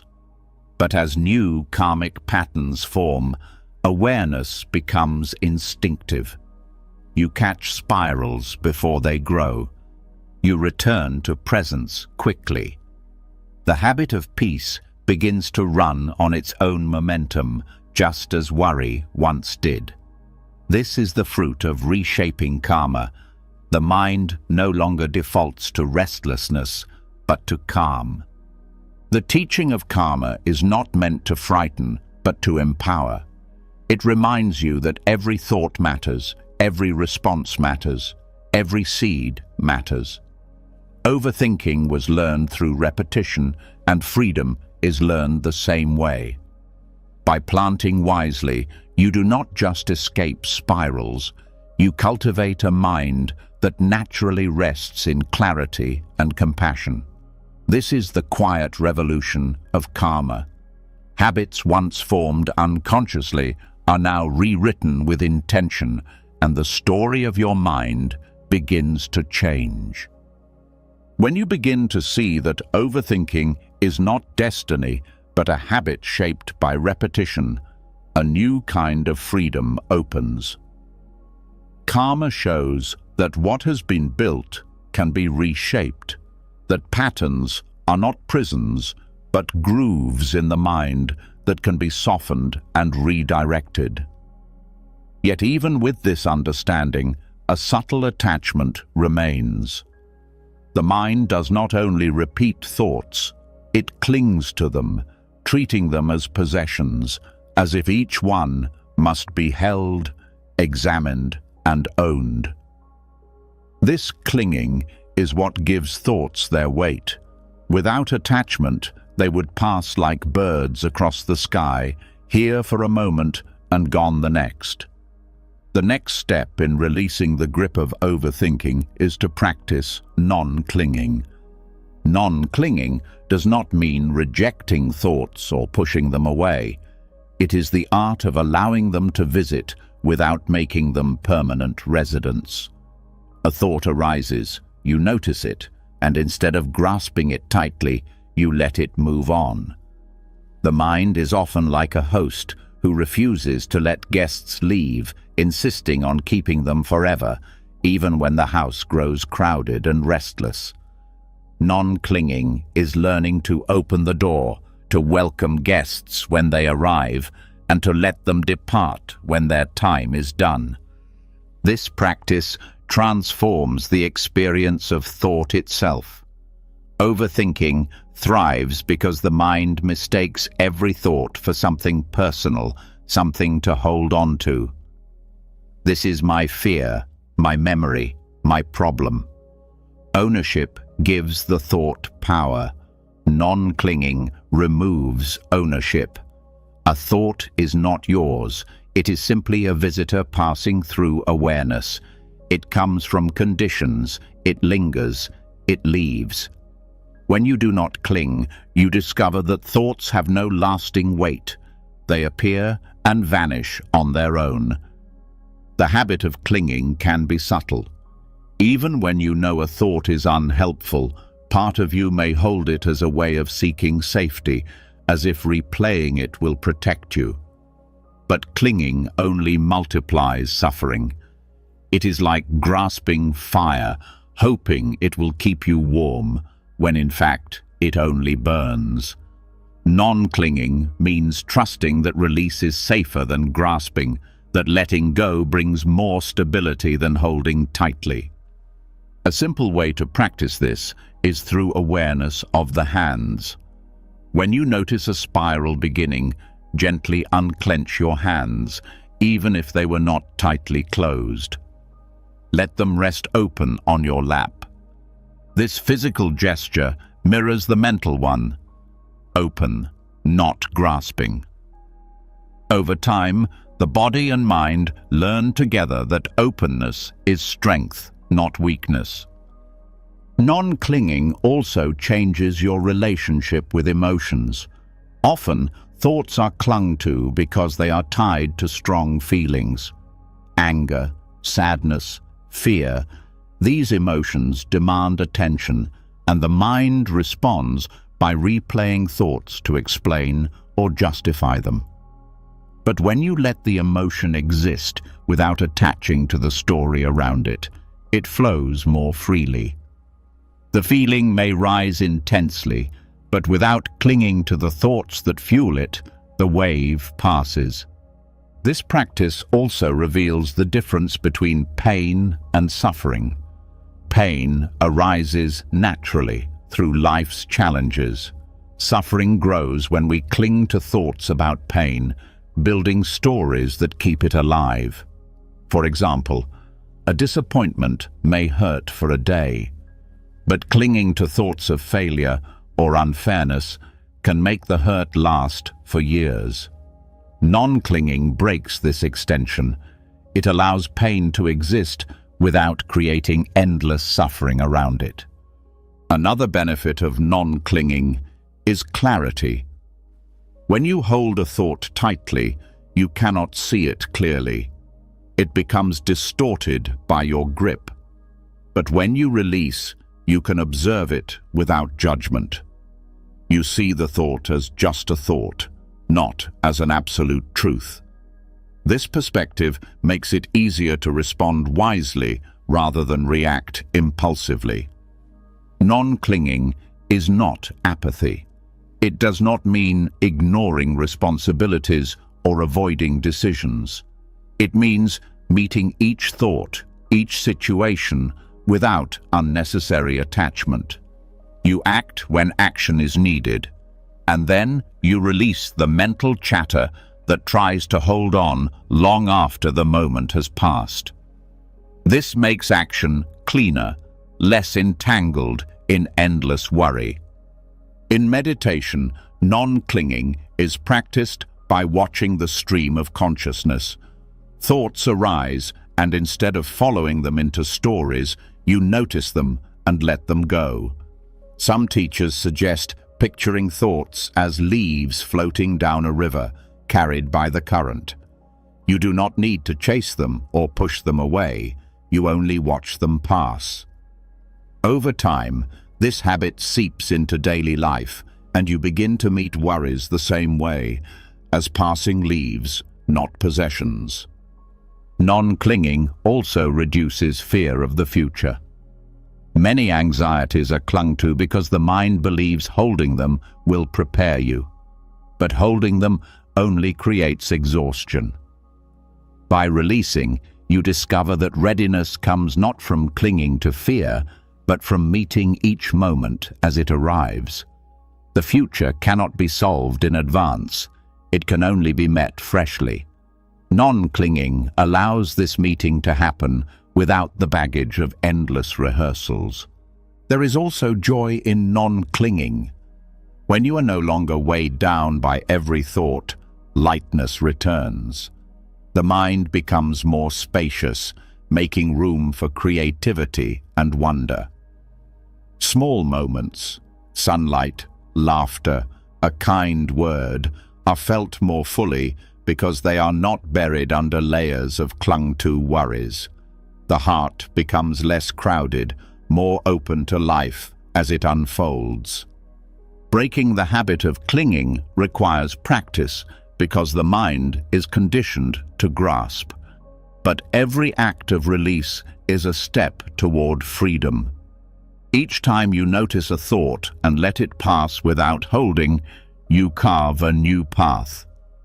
Over time, this path becomes more natural than clinging. Thoughts still arise, but they no longer stick. They visit, they leave, and you remain steady. This practice also extends to positive thoughts. Even pleasant memories or hopes can become traps if clung to too tightly. Non-clinging means allowing even joy to flow, appreciating it fully, but not grasping in fear of losing it. This balance prevents overthinking in both directions, not only about fears, but also about desires. In daily life, practice non-clinging by creating small rituals of release. At the end of the day, write your thoughts on paper and set it aside. Tell yourself, these can rest now. When waking, take a breath and acknowledge that yesterday's thoughts are gone. Today is new. These gestures reinforce the truth that holding is optional, that release is always possible. The deepest freedom of non-clinging is realizing that awareness itself is never bound. Thoughts come and go, but awareness remains untouched. You are not the stream of thoughts, you are the space in which they flow. By practicing non-clinging, you rest more and more in that space. The thoughts continue, but they no longer possess you, because you never needed to possess them in the first place. Letting thoughts come and go without holding them is a profound release. Non-clinging shows you that you do not have to host every mental visitor forever, that the mind can remain open without being crowded. But once this freedom is glimpsed, another question rises. How should your energy be directed? If you do not cling, where does the mind's effort go? Too much force leads to strain, while too little allows old habits of rumination to return unchecked. The Buddha pointed directly to this balance through the teaching of right effort, guiding energy in a way that sustains clarity without exhaustion. Right effort begins with understanding that the mind is always moving, always applying energy somewhere. Even doing nothing can be an act of effort if it feeds restlessness or indulgence. Overthinking itself is a form of misdirected energy. Attention pulled again and again into the same grooves, fueling stories that never resolve.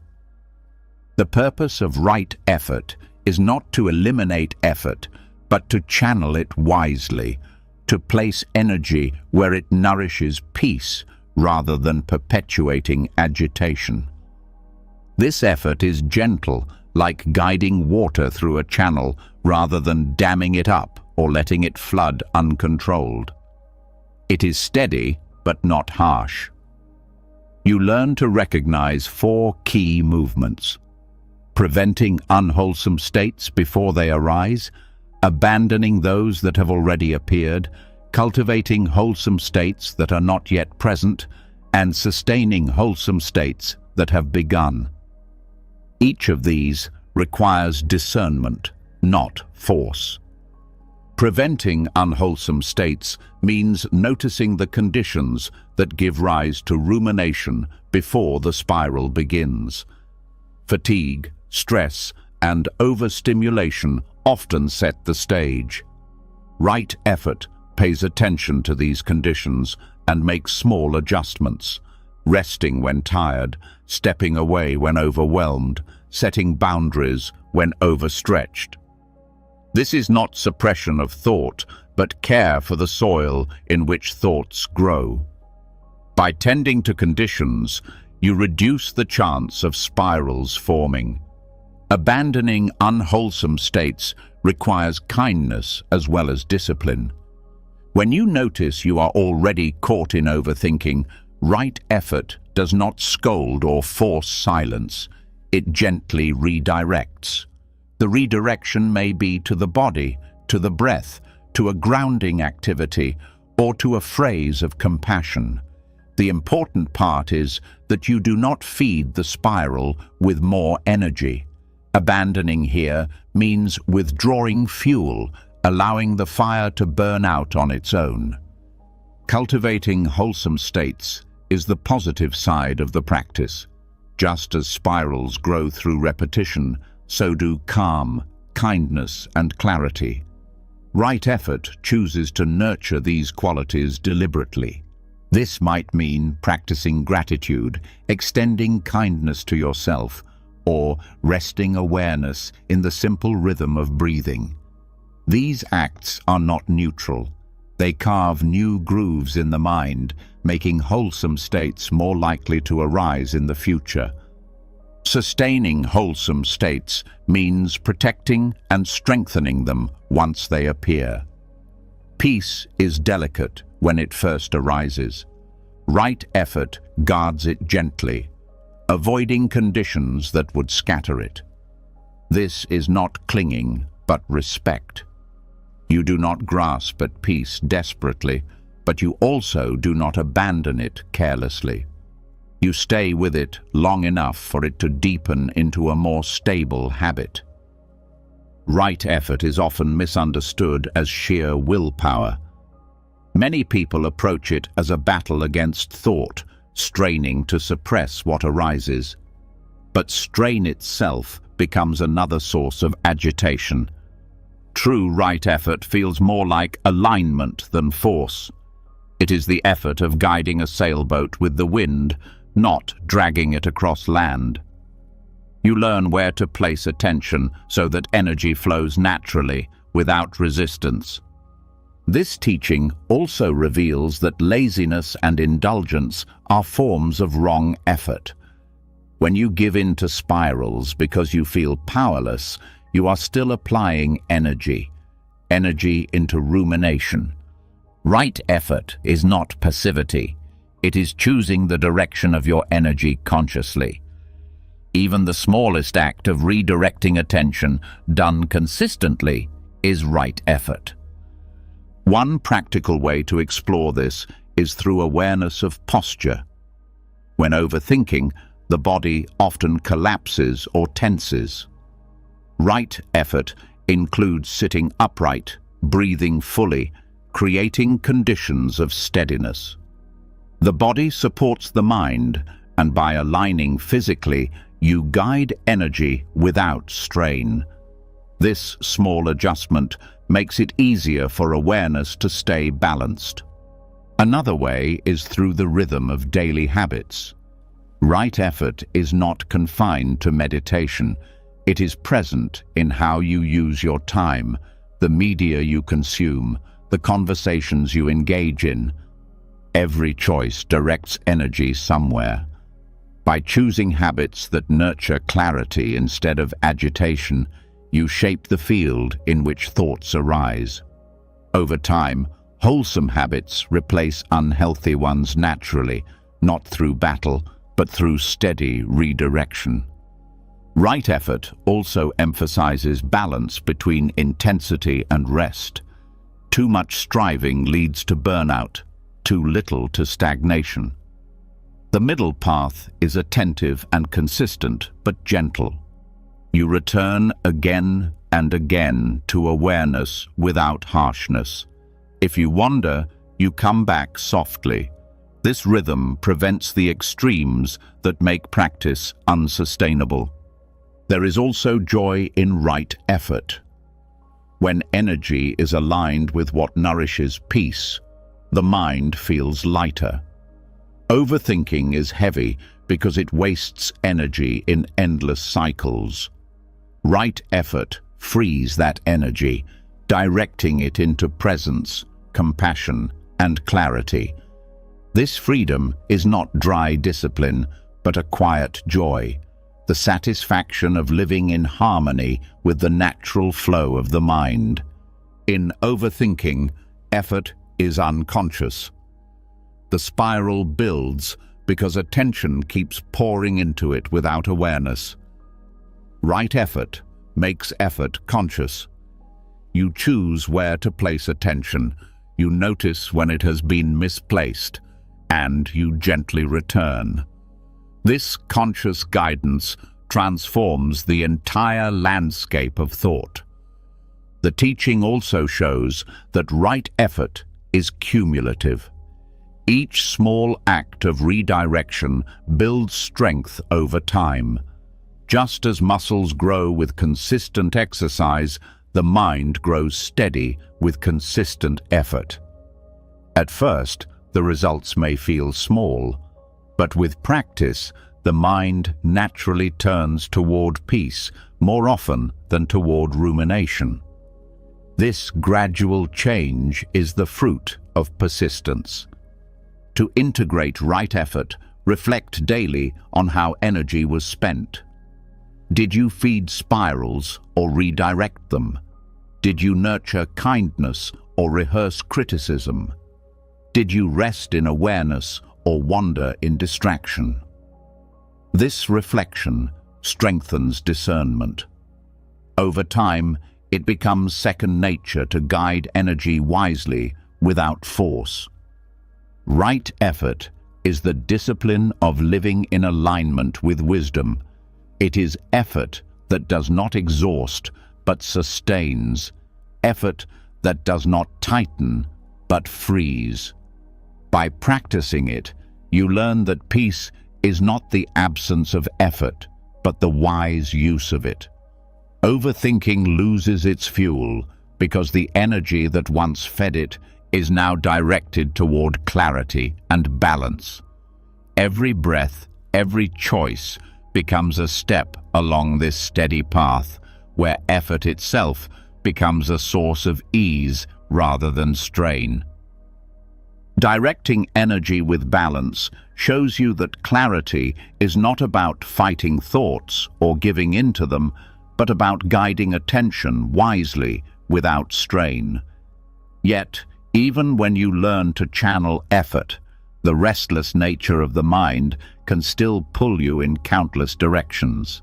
It jumps from one worry to another, from past regrets to future fears, rarely content with stillness. Zen offers a profound image for working with this restlessness. The ox herding pictures, a series of symbolic stages that describe the journey of taming the wandering mind. These images, painted centuries ago, map the process of recognizing, training, and eventually resting with the mind in peace. The ox represents the restless mind itself. At first, it seems wild, difficult to control, constantly running off into tangled forests of thought. The herder represents awareness, the steady presence that seeks to guide the mind. Each stage of the sequence shows how awareness learns to meet the mind with patience, persistence, and compassion, until restlessness is no longer a prison, but a field of freedom.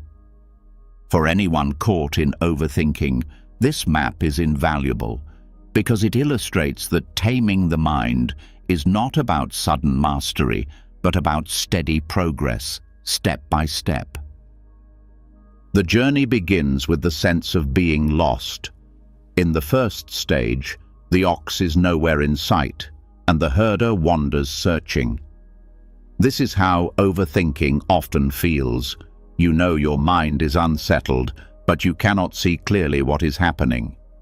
The first step is awareness itself, realizing that you are caught in restlessness. Without this recognition, the ox runs wild unseen, and you are dragged unconsciously by it. With recognition, the search begins, and even the act of searching is already progress. Next comes the discovery of footprints. You start to notice the signs of overthinking, the tension in your body, the repetitive patterns in your thoughts, the restless energy that will not let you rest. These footprints are evidence of the ox's presence. At this stage, you may not yet control the mind, but you can begin to track it.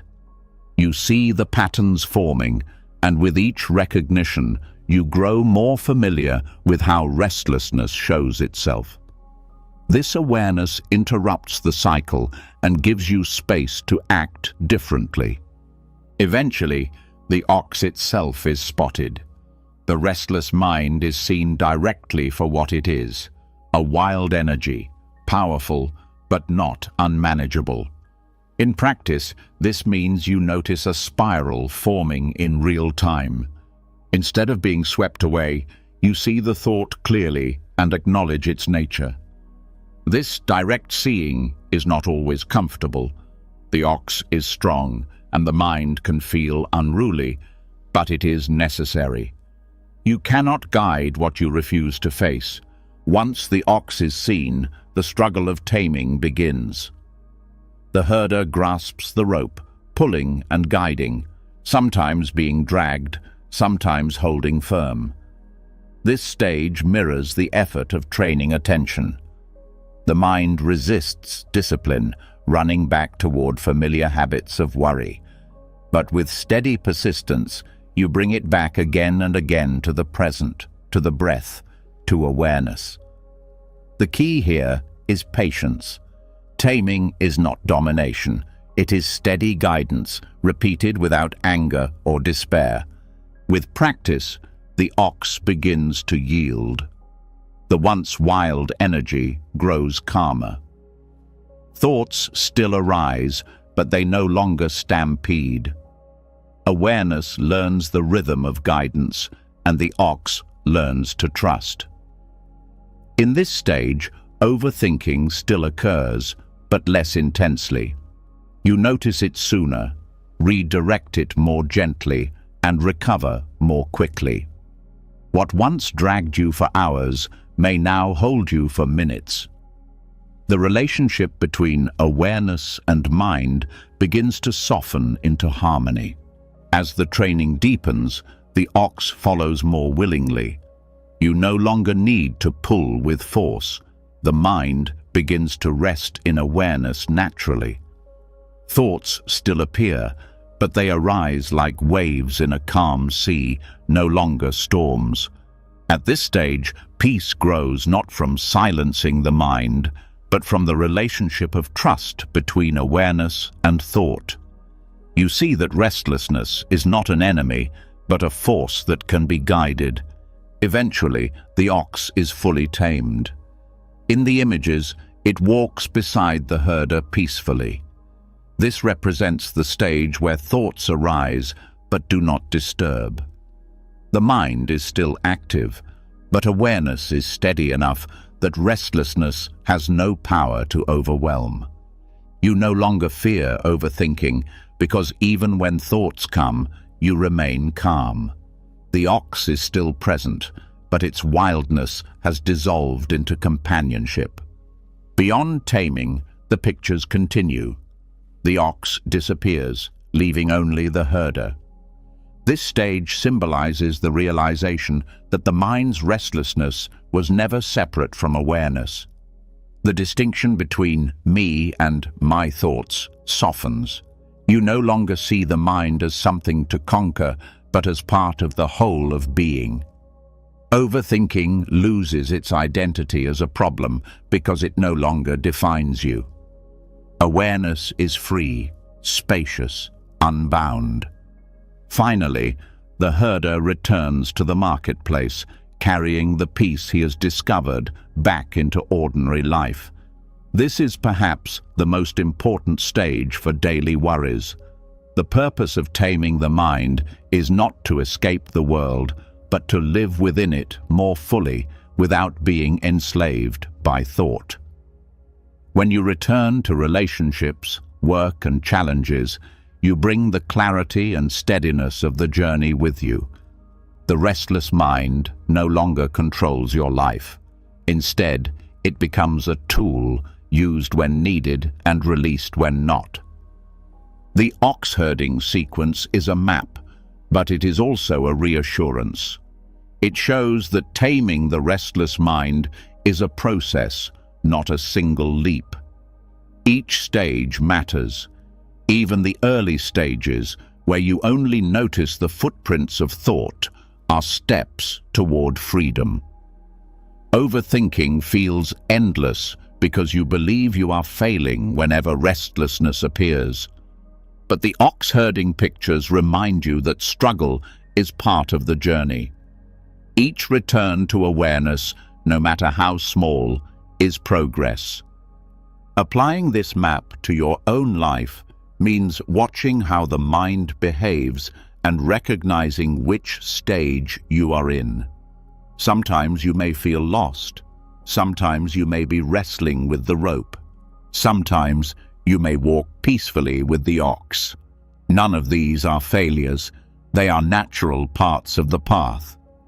By meeting each stage with patience and persistence, you build the resilience to continue. This teaching also emphasizes compassion. Just as the herder must treat the ox with steadiness and care, you must treat your own mind with gentleness. If you approach restlessness with anger or force, the ox resists more fiercely. If you approach with patience, the ox learns to trust. Compassion is not weakness. It is the most effective way to tame the wild energy of thought. Through this lens, overthinking becomes less of a curse and more of a training ground. Each spiral is an opportunity to practice awareness, each restless night a chance to guide the ox. The journey may be long, but every step reshapes the relationship between awareness and thought. The once wild mind becomes a companion, and restlessness transforms into a doorway to peace. In daily practice, you can use the ox herding sequence as a reminder. When you feel overwhelmed, recall. Perhaps you are searching for footprints. When you feel caught in struggle, recall. This is the stage of taming. When you feel calm, recall. This is the ox walking beside you. These reminders prevent despair and encourage persistence. They show that the process itself is the path, and peace grows through walking it patiently. The path of taming the restless mind shows that struggle and patience both have their place. The ox herding pictures reveal how awareness can gently guide the chaos of thought until calm and trust are established. But even when the ox begins to walk beside you, there is still a risk of hardness. Many people treat their own thinking mind like an enemy, something to fight, punish, or silence. This harshness only adds another layer of tension.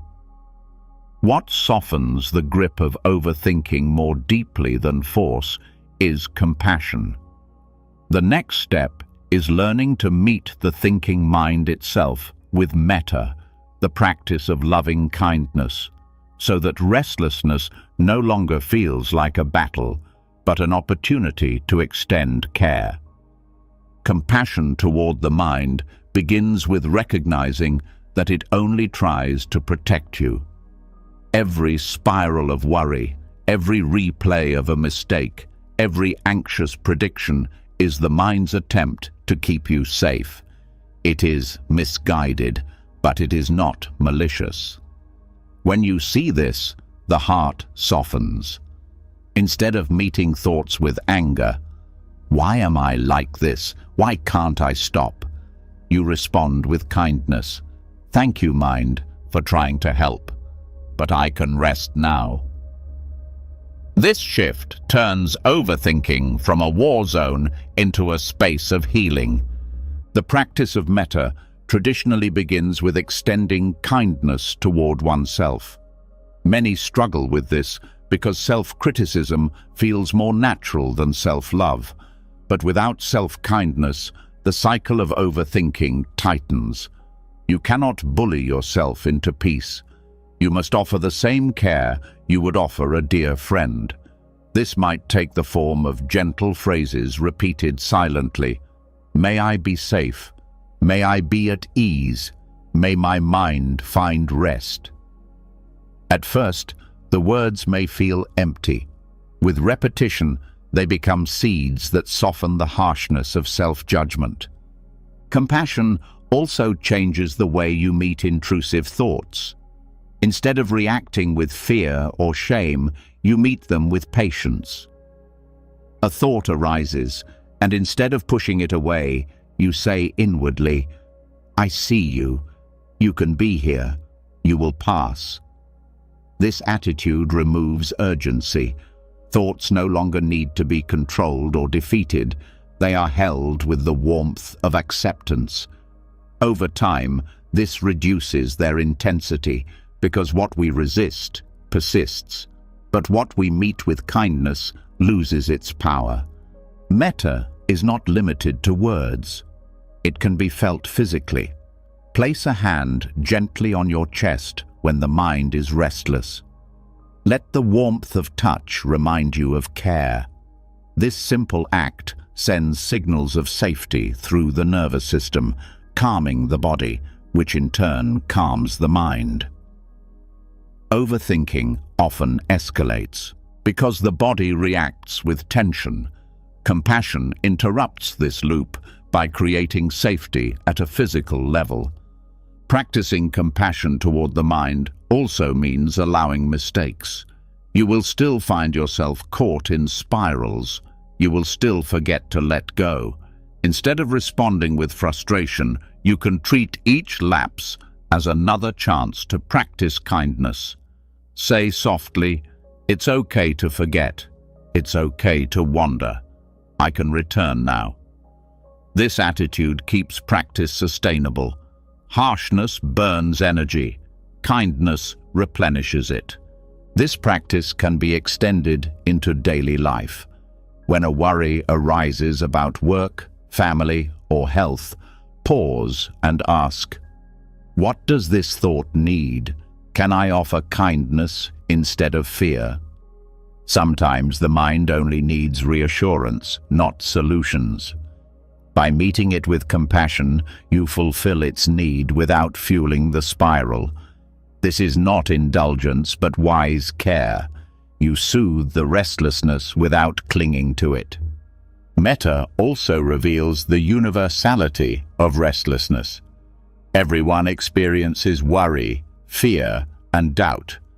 When you practice compassion toward your own mind, you recognize this shared humanity. You are not broken or unusual, you are human. This recognition reduces shame, which is itself a major driver of overthinking. When shame falls away, the mind relaxes more easily. There is also a deeper transformation. By practicing kindness toward your thoughts, you shift the very foundation of identity. Instead of being the one who overthinks, you become the one who meets the mind with care. This change in relationship matters more than silencing thought. Peace does not come from eliminating restlessness, but from transforming how you hold it. Metta meditation offers a practical structure. Begin by sitting quietly and repeating phrases of kindness for yourself. Then extend them outward, to a loved one, to a neutral person, to someone difficult, and eventually to all beings. When practiced consistently, this softens not only the mind's restlessness, but the heart's tendency to judge. Overthinking often narrows focus onto the self, amplifying problems. Compassion widens the circle, dissolving isolation. This widening also shifts the meaning of thoughts themselves. A worry about failure becomes an opportunity to wish kindness toward all who feel inadequate. A memory of loss becomes a bridge to those who grieve everywhere. In this way, thoughts that once trapped you become doorways to empathy. Instead of spiraling inward, you turn outward with compassion, and the energy of worry transforms into care. Compassion also reveals itself in patience. Overthinking often feels urgent, demanding immediate resolution. Compassion slows this urgency. It whispers, "You do not have to solve this now. You can rest." This gentle patience weakens the compulsion to rehearse problems endlessly. By allowing time, you create space, and in space, clarity arises naturally. The power of compassion is that it transforms the very texture of the mind. Restless thoughts, when met with kindness, lose their sharp edges. They soften, dissolve, and pass more easily. The mind itself feels less like an enemy and more like a companion learning to rest. Over time, this companionship grows into trust. The mind trusts that it does not need to shout to be heard because awareness will meet it kindly. Treating the mind with compassion also means respecting its limits. You cannot demand constant clarity. Fatigue, stress, and distraction will happen. Compassion accepts these conditions as part of being human. Instead of attacking yourself for being restless, you care for yourself more deeply, resting, nourishing, supporting. This creates the foundation for long-term transformation. The practice of compassion toward the thinking mind is radical because it reverses the habit of hostility. Instead of a battlefield, the inner world becomes a place of care. Thoughts no longer dominate because they are not fought and they are not indulged. They are held gently, like guests who are welcomed and released. This is how loving kindness disarms overthinking, not by force, but by softening its roots with warmth. Meeting the mind with compassion softens its harsh edges, showing that even restless thoughts can be cared for instead of fought. But there is another layer to this struggle, one that Buddhist teaching reveals through the figure of Mara, the inner trickster, the tempter, the voice that whispers doubt, fear, and distraction. In the stories of the Buddha, Mara appears not with weapons, but with cunning, planting seeds of hesitation, trying to lure him away from clarity. For those who wrestle with overthinking, Mara's whisper is alive and active. It is that subtle voice that says, "You are not enough. This problem will never end. You must keep worrying or you'll lose control." Recognizing this voice for what it is changes everything, because once you see the trick, you can smile at it instead of obeying it. Mara's whisper works by disguising itself as truth. Overthinking begins when a thought feels authoritative, urgent, undeniable. But when you recognize that such thoughts are whispers of Mara, you step back from their grip. They are not revelations, they are distractions. They do not guide you to wisdom, they bind you to fear. Seeing them as Mara strips them of their power. A thought that once felt overwhelming is reduced to a trick you no longer need to fall for. This recognition requires discernment. Not every thought is Mara's whisper. Some thoughts are practical, guiding you to act wisely in daily life. The distinction lies in the effect. Does the thought bring clarity, or does it tighten into endless loops of anxiety? Mara's voice always creates agitation. It demands more, it unsettles, it pushes you toward excess. When you notice this effect, you can name it. This is Mara. Naming exposes the trickster. What was once a hidden force becomes visible, and visibility dissolves its hold. The Buddha himself, even after awakening, continued to face Mara. The stories describe Mara returning again and again, whispering new doubts. This is crucial to understand. Wisdom does not eliminate Mara. The difference is that wisdom recognizes the voice for what it is. The Buddha smiled at Mara, saying, "I see you." That smile is the key. It is not anger, not fear, not resistance. It is calm recognition. You too can meet overthinking with this attitude. When the spiral begins, instead of collapsing under it, you can smile inwardly and say, "I see you, Mara." The recognition itself disarms the cycle. This practice is powerful because it changes your relationship with doubt and fear. When you treat every anxious thought as serious truth, the spiral tightens. When you see it as Mara's whisper, you shift from identification to observation. The thought no longer defines you. It becomes a visitor, a trick to be acknowledged and released. This perspective creates space. Instead of reacting automatically, you pause, and in that pause, freedom appears. Mara's whisper also thrives on shame. It tells you, you are broken because you think too much, or others are calm, but you are weak. These whispers feed overthinking by turning the mind against itself. Compassion, as practiced earlier, dissolves shame, but naming Mara adds another layer. It shows you that shame is not your voice, but the trickster's. What felt like self-attack is recognized as illusion. By refusing to take ownership of Mara's whispers, you break the cycle of self-condemnation.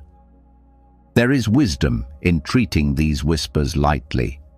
If you fight them fiercely, they grow stronger.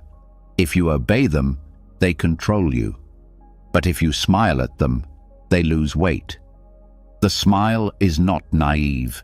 It is rooted in knowledge that Mara cannot harm you unless you give in.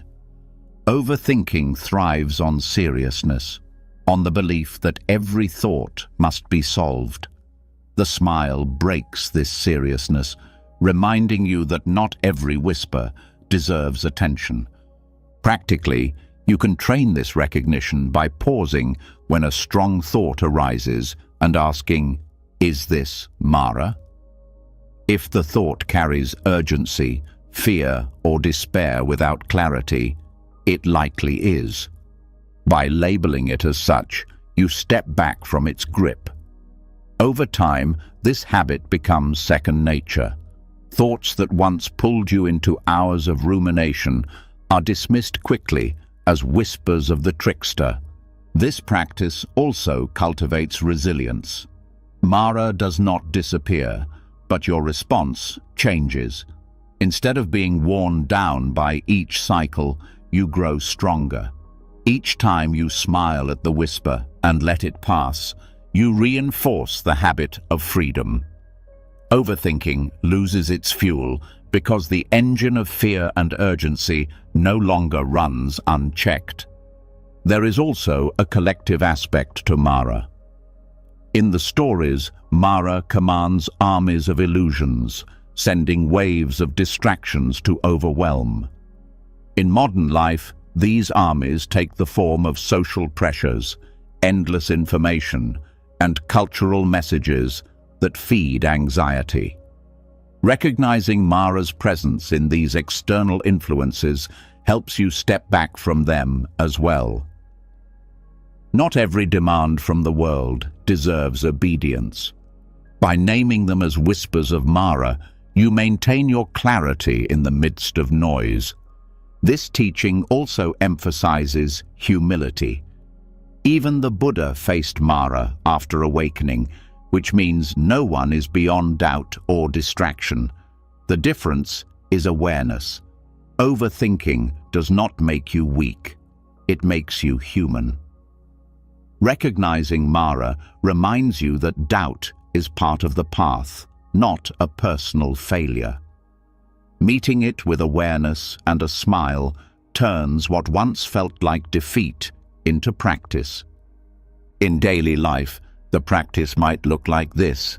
A worry begins. What if I fail tomorrow? You pause, breathe, and say quietly, "I see you, Mara." The thought loses urgency. Another arises. "They don't respect me." Again, "I see you, Mara." Instead of spiraling, you return to calm.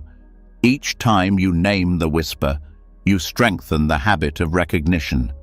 The voice may return, but it no longer deceives you. Mara's whisper is most dangerous when it goes unnoticed. By bringing it into the light, you transform the entire dynamic. Overthinking becomes less of a personal battle and more of a practice of recognition.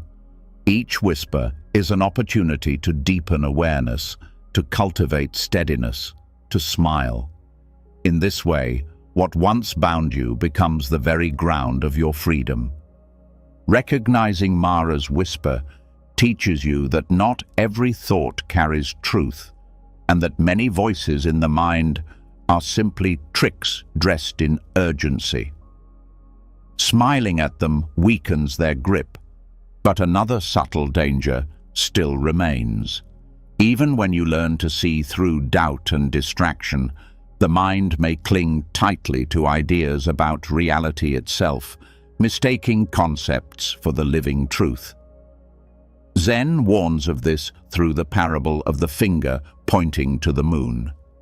The finger is a symbol, a guide, a pointer, but it is not the moon. In the same way, thoughts about reality are only pointers, not reality itself. Clinging to them blinds you to the direct experience of life, just as staring at a pointing finger blinds you from seeing the vast sky it directs you toward. Overthinking often lives in this fallacy. The mind builds endless descriptions, analyses, and theories about life, as though holding the idea were the same as living the experience. You think about love instead of feeling it. Think about peace instead of resting in it. Think about happiness instead of allowing joy to arise. The finger becomes more important than the moon. In this way, thoughts that were meant to point you toward life become substitutes for life itself, and the cycle of restlessness deepens. Thoughts are useful. They guide, describe, and help us navigate. Without them, language and planning would be impossible. But the problem comes when you confuse the map with the territory. A map shows directions, but it is not the ground you walk on. A thought about peace is not peace. A memory of happiness is not happiness. A plan for the future is not the future. When the mind clings to the map, it misses the journey itself. This is why overthinking feels so hollow. It circles around concepts but rarely touches direct reality. The Buddha consistently pointed away from clinging to words and concepts. His teachings were meant as rafts to cross a river, not treasures to hold on to forever. Once the river is crossed, the raft is no longer needed. But overthinking loves to build rafts upon rafts, debating their structure, worrying about their weight, while never setting foot into the water. This obsession with thought about keeps you from living the truth of the moment. Direct experience reveals a depth that no thought can capture. To see the moon with your own eyes is completely different from hearing it described. To drink water is different from reading the word water. The finger pointing can guide you, but if you never look beyond it, you remain thirsty. Overthinking keeps you staring at the finger, analyzing its shape, while ignoring the coolness of water already waiting to refresh you. This fallacy shows up in subtle ways in daily life. You may think endlessly about whether you are happy instead of noticing the moments when contentment quietly appears. You may replay ideas about who you are instead of experiencing yourself directly in the present. You may overanalyze love instead of simply sharing time and presence with someone. Each time, the thought substitutes for the reality, and overthinking grows because thought can never fully resolve the gap between idea and experience. The practice here is to return again and again to direct contact. Instead of thinking about breathing, feel the breath. Instead of analyzing whether the body is tense, notice the sensations directly. Instead of rehearsing what might be said in a conversation, listen to the words being spoken now. This shift pulls you out of the finger-pointing trap and into the living presence of the moment.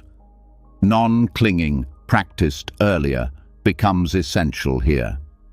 Thoughts about reality will arise. They will point, describe, and compare. You do not need to suppress them, but you also do not need to cling to them as substitutes for life. Let them point, then look beyond them. Use the finger to find the moon, then let your eyes rest on the moon itself. This is the balance. Acknowledge the thought, but do not stop there. This teaching also reshapes how you understand spiritual practice itself. Even teachings, wise as they are fingers pointing. Clinging to doctrines, words, or philosophies without living them leads to more overthinking. You may analyze endlessly what compassion means without ever practicing kindness. You may study impermanence without noticing a flower bloom and fade in front of you. Right practice means letting the teachings direct you to reality, not replacing reality with teachings. Overthinking thrives when it convinces you that thoughts about life are enough, but direct experience undercuts this illusion instantly. To taste food is more satisfying than imagining it. To rest in silence is more calming than reading about calm. To watch a sunset is more profound than describing colors. Each time you return to direct contact, the cycle of thought loosens, because thought cannot compete with reality itself. A powerful practice is to ask yourself, am I with the moon or with the finger? When you notice spirals of thought, pause and ask, am I thinking about life or am I in life? This question interrupts the cycle and invites you back into experience. Even simple acts, feeling your breath, noticing the ground, sensing your heartbeat, shift you into direct presence. From there, overthinking loses its grip because reality requires no endless commentary. This teaching also brings humility. No thought, no matter how refined, can capture the full truth of existence. Clinging to thoughts as ultimate blinds you to the mystery that cannot be spoken. Overthinking is, in many ways, an attempt to cage reality in concepts. But reality is vast, fluid, beyond containment. Accepting this brings freedom. You no longer demand certainty from thoughts. You rest in the openness of direct being. The finger pointing to the moon fallacy is a reminder that thought is a guide, not a destination. It warns you that clinging to mental images creates distance from life itself. But it also offers hope, because the moment you let go of clinging, the moon is already there, shining, needing no explanation. By turning attention away from endless commentary and into experience, you break the cycle of overthinking and discover the richness that thought alone can never provide. Clinging to thoughts about reality instead of living reality itself shows how overthinking traps you in endless concepts while keeping you from the simplicity of direct experience. Yet, knowing this still leaves a challenge. How do you return to life when the mind has already pulled you into a spiral? Words can point you back, but the surest doorway is through the body itself. Vipassana, the practice of direct observation, offers this exit. By grounding awareness in breath, sensations, and posture, you step out of the web of thought and into the immediacy of presence. The body is always here. Unlike thoughts which fly into past and future, the body exists only in the present moment. Anchoring attention to it interrupts the cycle of overthinking because it shifts the stage entirely, from imagination to reality. When the mind insists on replaying old scenes or forecasting what could go wrong, the breath quietly reminds you, you are here, alive, breathing now. Each inhalation and exhalation is proof that presence is possible. Grounding begins with the breath, not as an idea, but as sensation. Feel the coolness of air entering, the warmth leaving, the gentle rise and fall of the chest. No commentary is needed. Each moment of contact with breath interrupts the commentary of thought.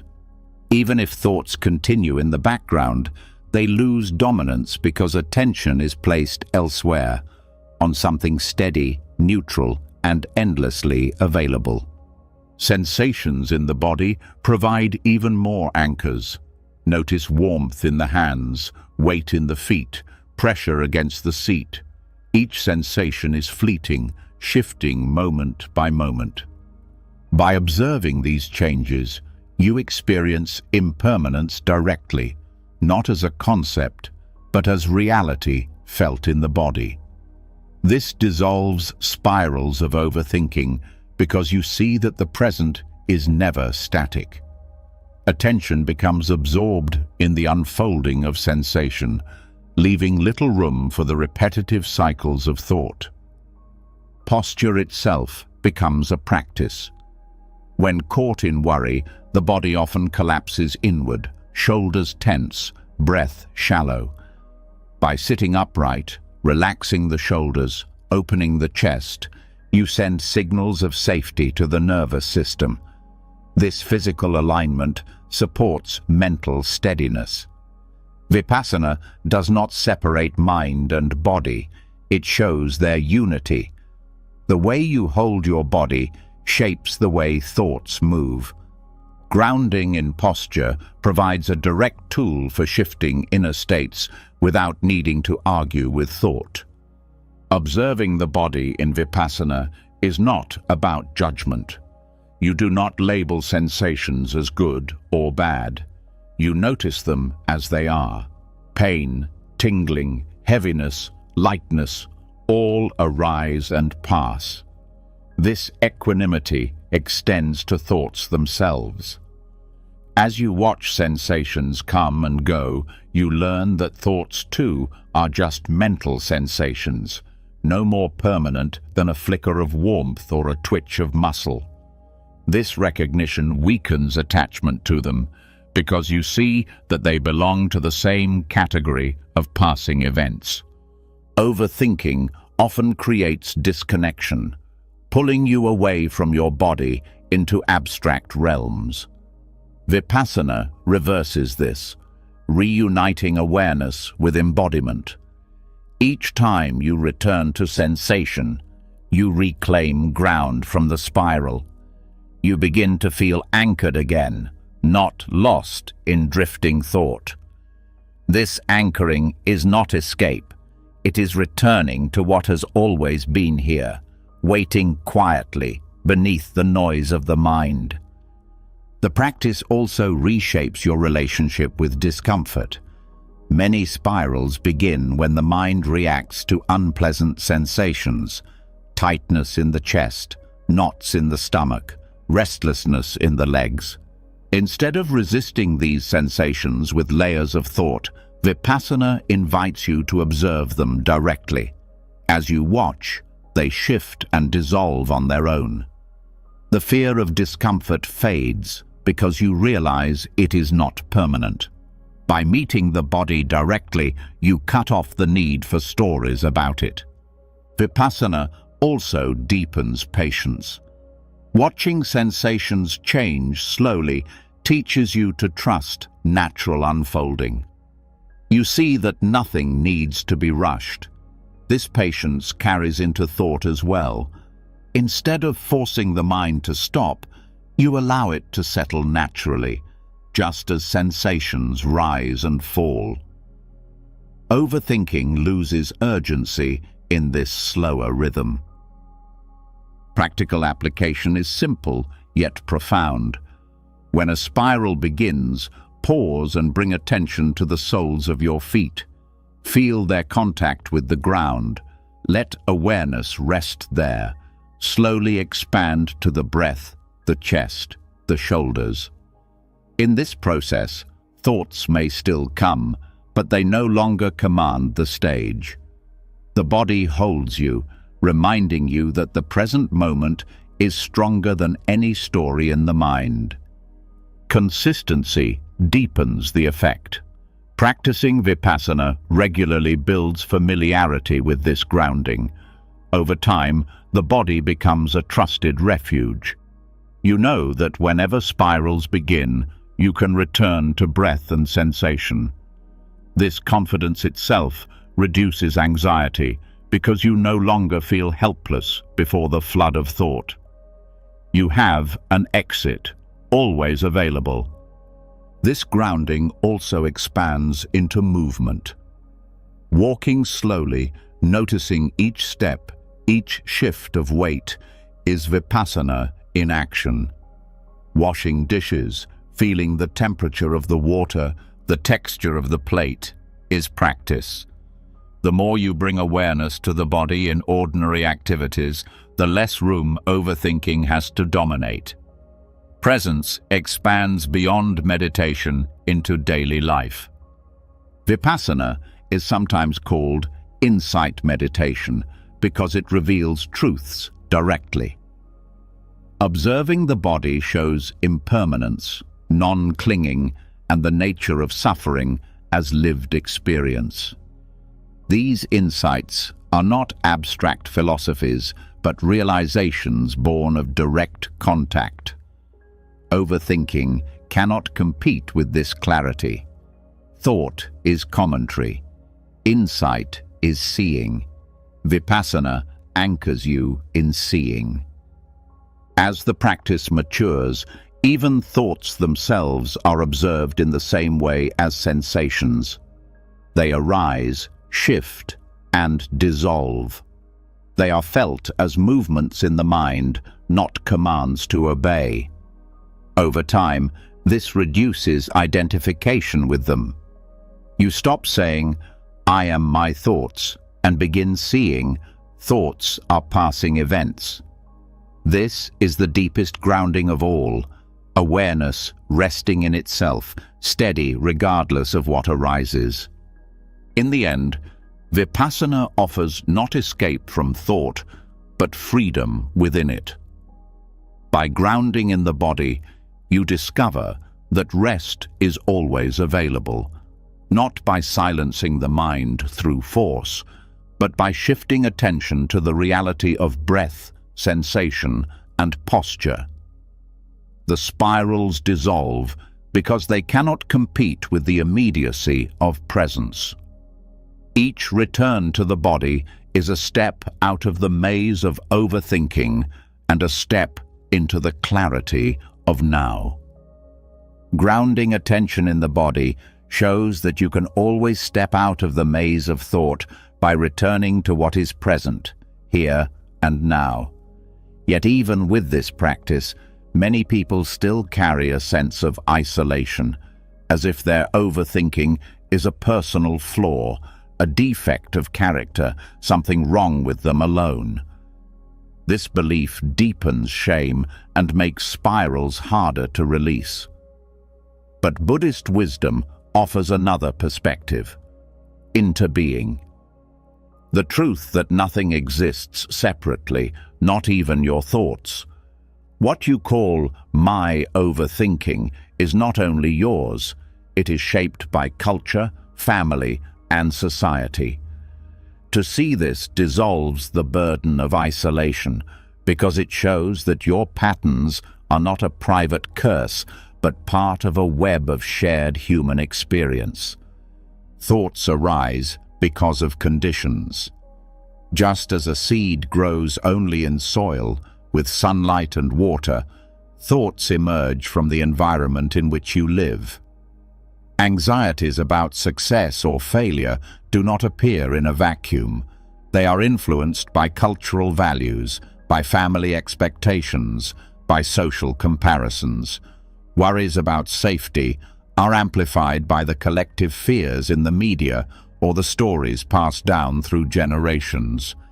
Even the language in which you think is given to you by others.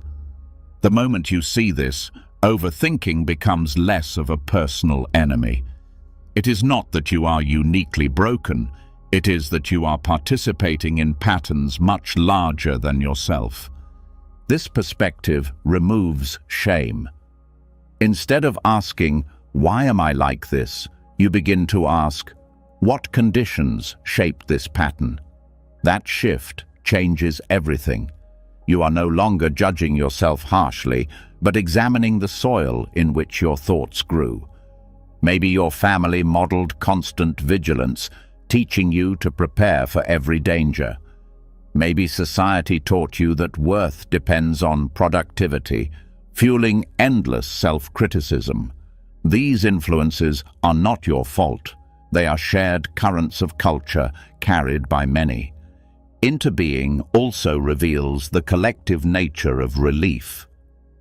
When you begin to practice mindfulness and release overthinking, you are not only helping yourself, you are shifting patterns that ripple outward. A calmer mind influences family, friends, and community. Your choice to interrupt spirals plants seeds of calm in others who witness you. Just as you inherited thought patterns from your surroundings, you also give back to those surroundings. Interbeing shows that healing is never private, it is relational. This teaching also challenges the illusion of independence. Modern culture often emphasizes the individual as though each person is a separate entity entirely responsible for their inner world. But interbeing shows that every thought carries the imprints of countless others. The pressure to look a certain way, to achieve, to belong, all of it arises from shared systems. Recognizing this softens the inner critic. You stop blaming yourself for carrying burdens that were handed to you. A practical reflection is to trace a single thought back to its origins. For example, the worry, "I must not fail." Ask, where did this come from?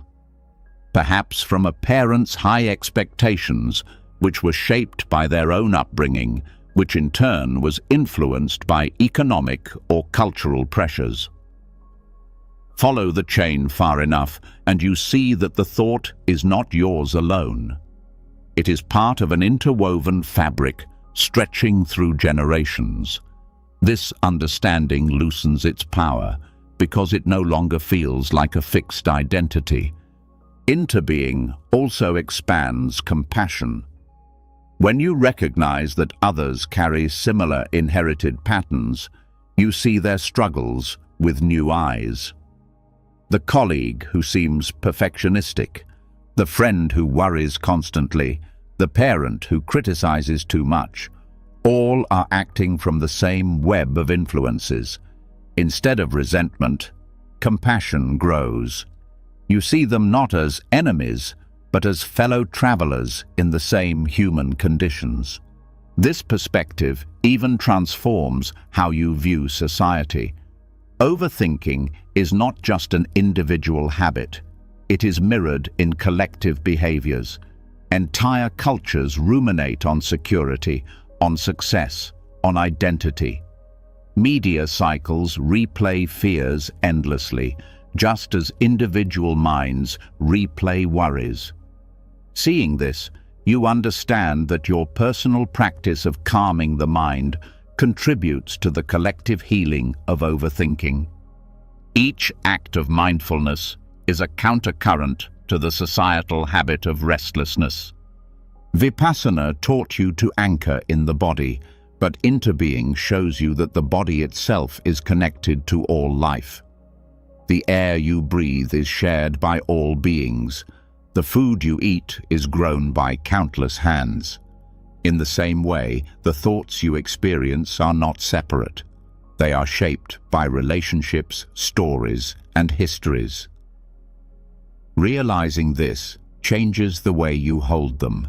They are no longer heavy personal possessions. They are currents moving through a larger stream. This recognition does not mean avoiding responsibility.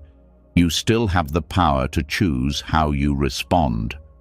But it means carrying that responsibility without the crushing weight of shame.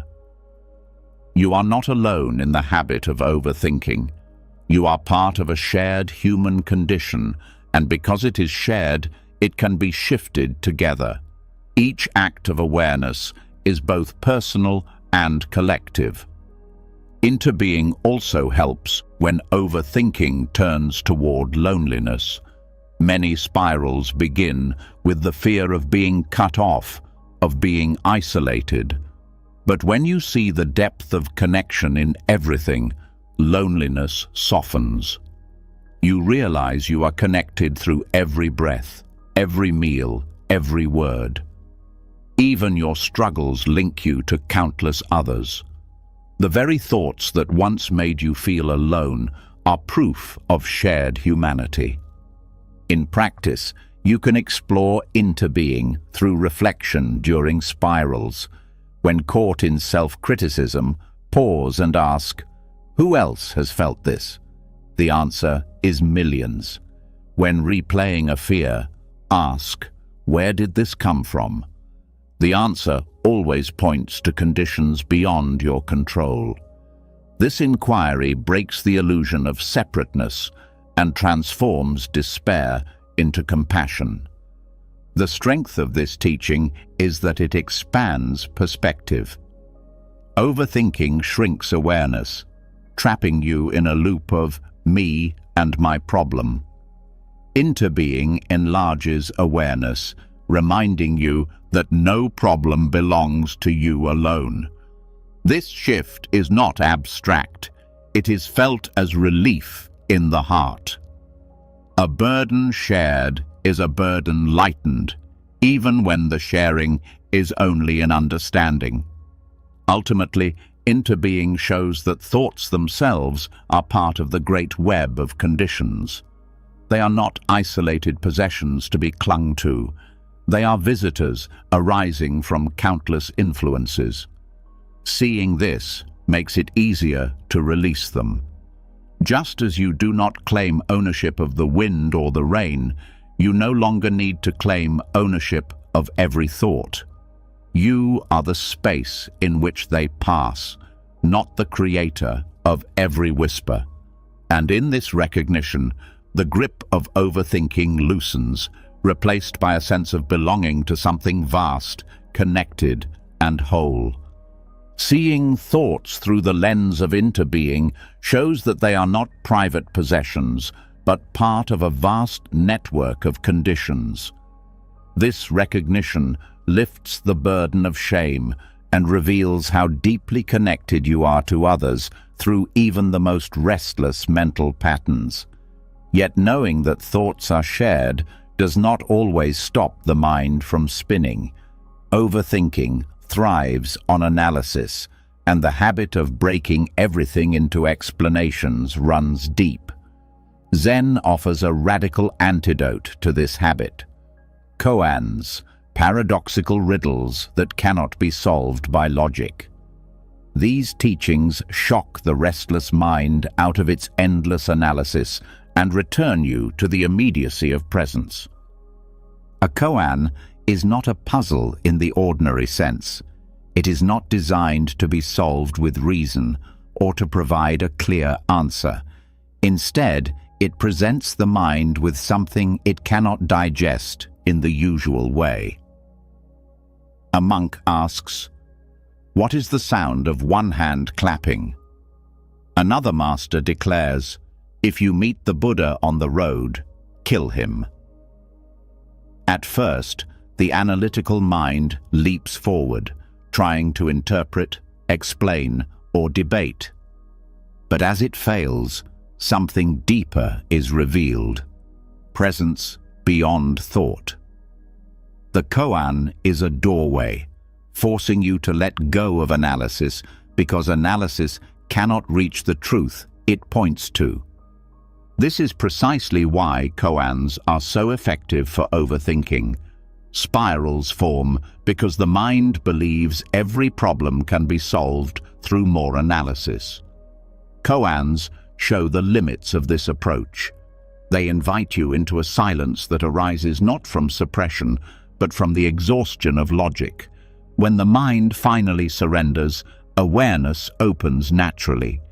In that opening, there is direct presence, simple, alive, beyond the cycle of worry. Koans also reveal the playfulness of Zen. Overthinking is heavy, serious, and full of tension.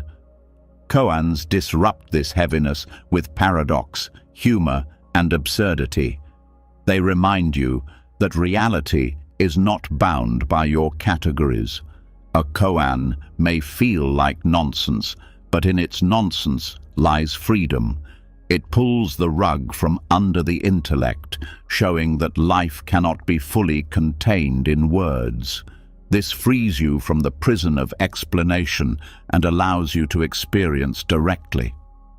For someone caught in spirals, practicing with a koan can be transformative. When a repetitive thought arises, instead of trying to solve it, you can introduce a koan as a counterpoint. Ask yourself, what was my face before I was born? The overthinking mind cannot settle on an answer. It turns in circles until it tires, leaving space for silence. That silence is not forced. It is the natural pause that comes when thought realizes it cannot win. Koans also train humility. They show you that the intellect, while useful, is limited. Overthinking is often fueled by arrogance, the belief that if you just think harder, you can control reality. Koans reveal the limits of control. They bring you back to not knowing, which is the true ground of openness. In not knowing, there is space for presence, for curiosity, for freedom from the compulsive need to solve everything. This teaching also deepens awareness of direct experience. When the intellect fails, the senses awaken. Instead of circling in thought, you notice the sound of a bird, the texture of breath, the stillness of the moment. Koans guide you out of the mind's stories and into the vividness of reality. Overthinking collapses because it cannot operate without analysis. Koans do not silence thought through suppression. They silence it by showing its limits. There is also a therapeutic dimension. Overthinking often attacks the self with questions that have no satisfying answers. Am I good enough? What will happen if I fail? These are unsolvable by nature. Treating them like koans transforms the relationship. Instead of believing the questions require resolution, you hold them lightly as paradoxes. They lose their weight because you no longer demand logical closure. You rest in openness and the spiral dissolves. In practice, koans are not meant to be memorized as tricks, but lived as inquiries. A teacher might assign one to a student who meditates on it daily. The goal is not an intellectual solution, but a shift in perception. For example, does a dog have Buddha nature? The student wrestles until reasoning collapses, and in the collapse, insight arises. Not an answer, but a direct taste of awareness beyond concepts. This approach can be adapted to daily worries. When the mind begins its cycle, replaying conversations, predicting outcomes, you can ask a question that undercuts the spiral. Who is it that worries? Or, where does this thought arise? These questions are not meant to be answered analytically. They are meant to turn the mind back on itself, revealing the ground of awareness. The spiral weakens because attention shifts from content to presence. Koans also demonstrate the value of paradox in daily life. Overthinking thrives on binary thinking, right or wrong, success or failure, safe or unsafe. Koans disrupt binaries. They reveal that reality is not confined to opposites. This flexibility loosens the rigidity of spirals. When you see that life is larger than categories, the need to resolve every worry fades. You can rest in ambiguity, which overthinking normally resists. One of the most famous koans asks, "What is the sound of one hand clapping?" At first, the mind struggles, searching for clever answers, but eventually it realizes the question itself is the teaching. It points you to the futility of analysis and the possibility of silence. For someone trapped in overthinking, this is liberating. It shows that not every question deserves an answer, and that peace lies in the space beyond solutions. Working with koans also cultivates resilience to confusion. Overthinking arises from the fear of uncertainty, the need to resolve contradictions. Koans train you to rest within uncertainty. They teach you that not knowing is not failure, but a gateway. When you become comfortable with paradox, the spirals of worry lose their urgency. You no longer need to resolve every contradiction. You can rest in the richness of mystery. The practice of koans is not about escaping life, but about meeting it more fully. By disrupting the dominance of thought, they return you to direct experience. They show that the present moment is deeper than any analysis.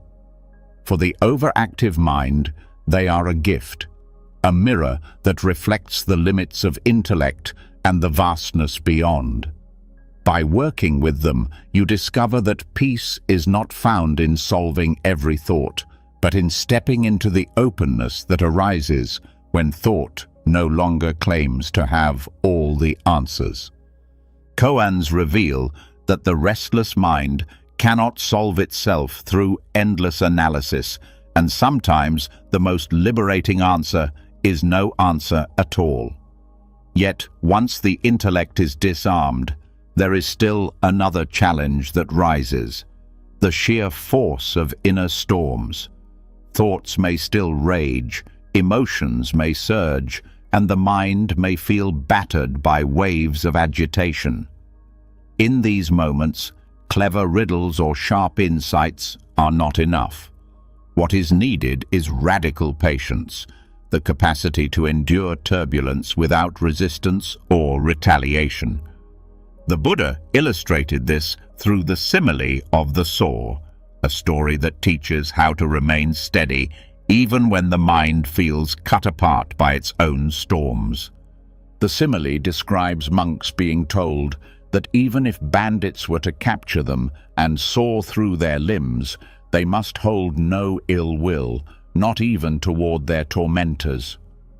At first hearing, this teaching sounds impossible, almost harsh, but its purpose is profound: to show that true freedom does not depend on circumstances. If patience can be maintained under the image of the saw, then it can be maintained under the far smaller storms of thought and worry. The teaching is not about tolerating harm, but about cultivating a patience so deep that even the worst agitation of the mind cannot uproot it. This radical patience is a powerful antidote to overthinking. Spirals often grow because the mind cannot bear discomfort. A single anxious thought arises, and instead of allowing it to be, the mind rushes to fight, fix, or escape. That resistance fuels more thoughts, which fuel more resistance, until a storm forms. Patience interrupts this cycle. It allows the thought to exist without reaction. Like sitting in the middle of thunder without running for shelter, Patience teaches that storms pass on their own when they are not fed by struggle. Practicing this does not mean apathy. It does not mean ignoring pain or pretending agitation does not exist. It means meeting it with steadiness, refusing to add fuel by lashing back. When the mind hurls insults, "You are weak, you will fail," patience listens without retaliation. You do not fight the thought, nor do you obey it. You let it rise and fall like a wave against a shore that never breaks. This refusal to fight back is not weakness, but strength, because it requires more courage to endure without hatred than to lash out in panic.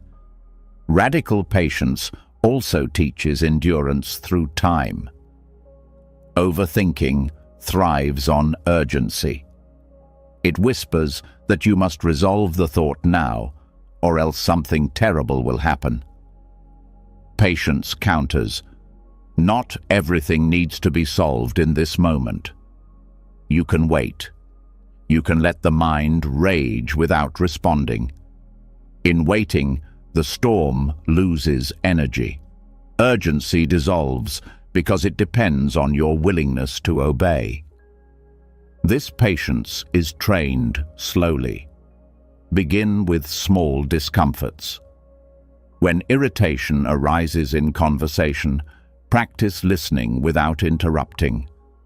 When an itch appears in meditation, notice it without scratching immediately. These small acts build the muscle of patience.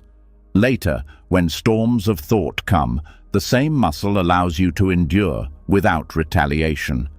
Each moment of patience is like strengthening roots. The stronger the roots, the less the winds of overthinking can uproot you. The simile of the saw also points to compassion. If patience can be maintained even toward those who cause harm, then surely it can be extended to your own mind. Often, the harshest storms are self-inflicted, the inner critic cutting with sharp words. Radical patience meets even this critic without hatred. You do not retaliate against yourself.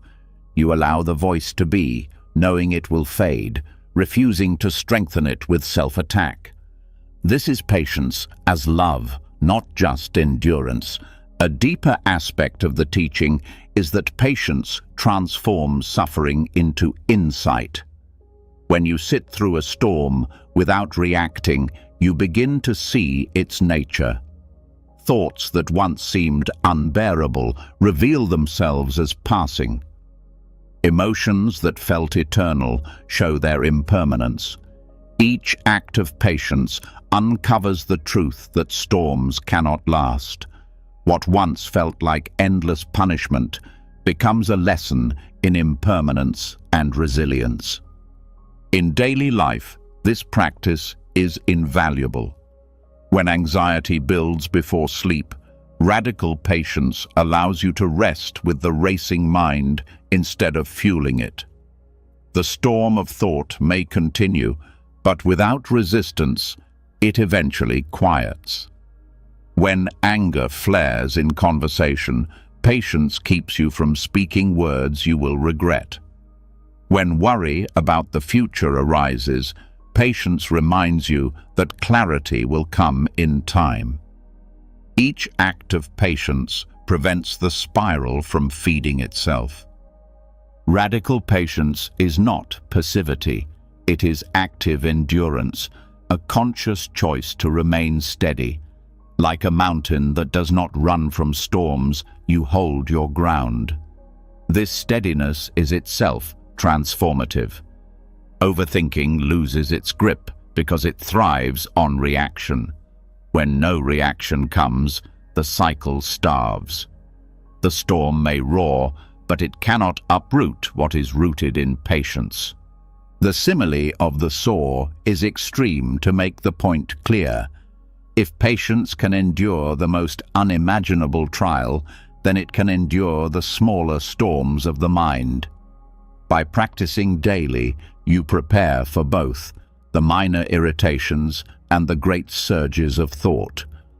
Each moment of patience builds strength until eventually storms no longer feel like threats, but like passing weather in a vast sky. Through this teaching, endurance becomes liberation. You discover that you do not need to win against the mind's storms. You only need to remain steady as they pass. In that steadiness lies freedom from overthinking, not by silencing thought, but by refusing to be cut by it. The saw may hum, the storm may rage, but the heart remains unshaken, rooted in patience deeper than fear. Radical patience teaches you that storms of thought do not need to be resisted or retaliated against, that they can rage and still pass without tearing you apart.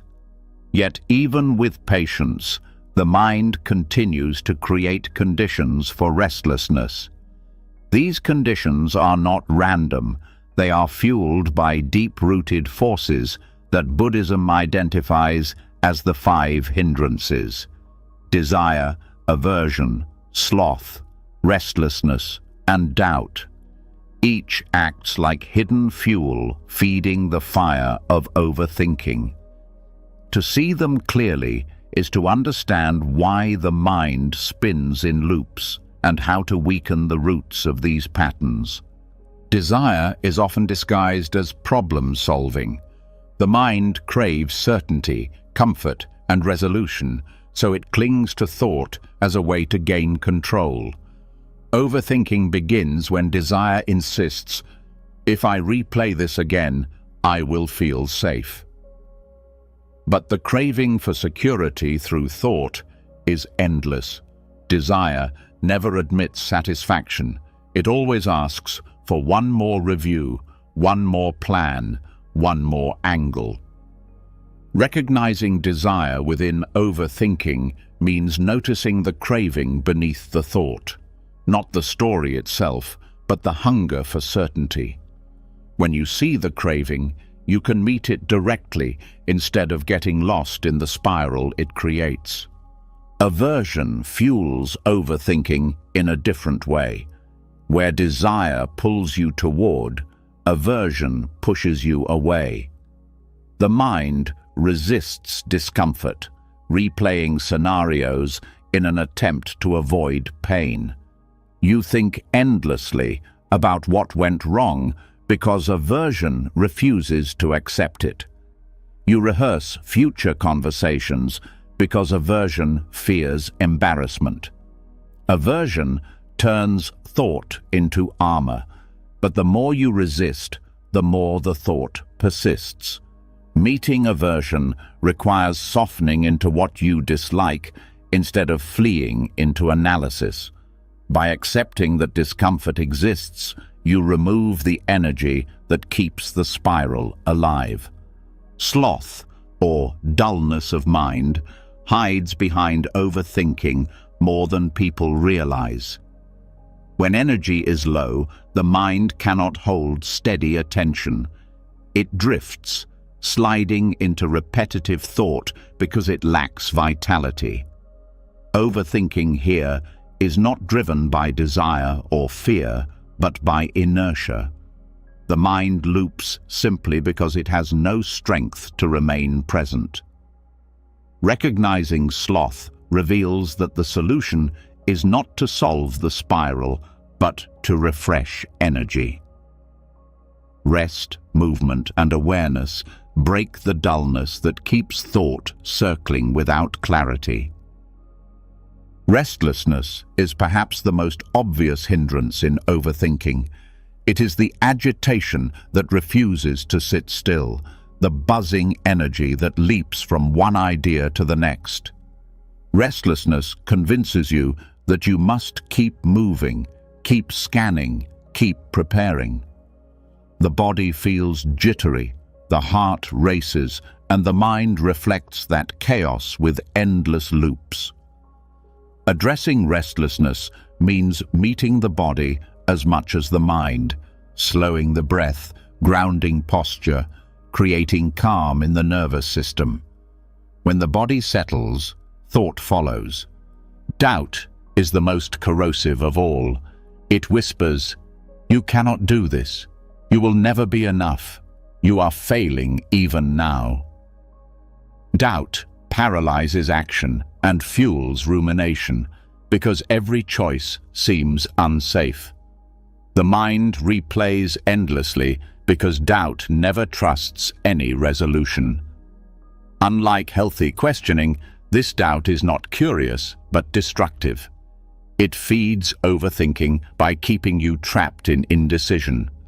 To meet doubt, you must recognize it as a hindrance, not a truth. Doubt is a passing condition, not an identity. Naming it exposes it as just another fuel that need not be obeyed.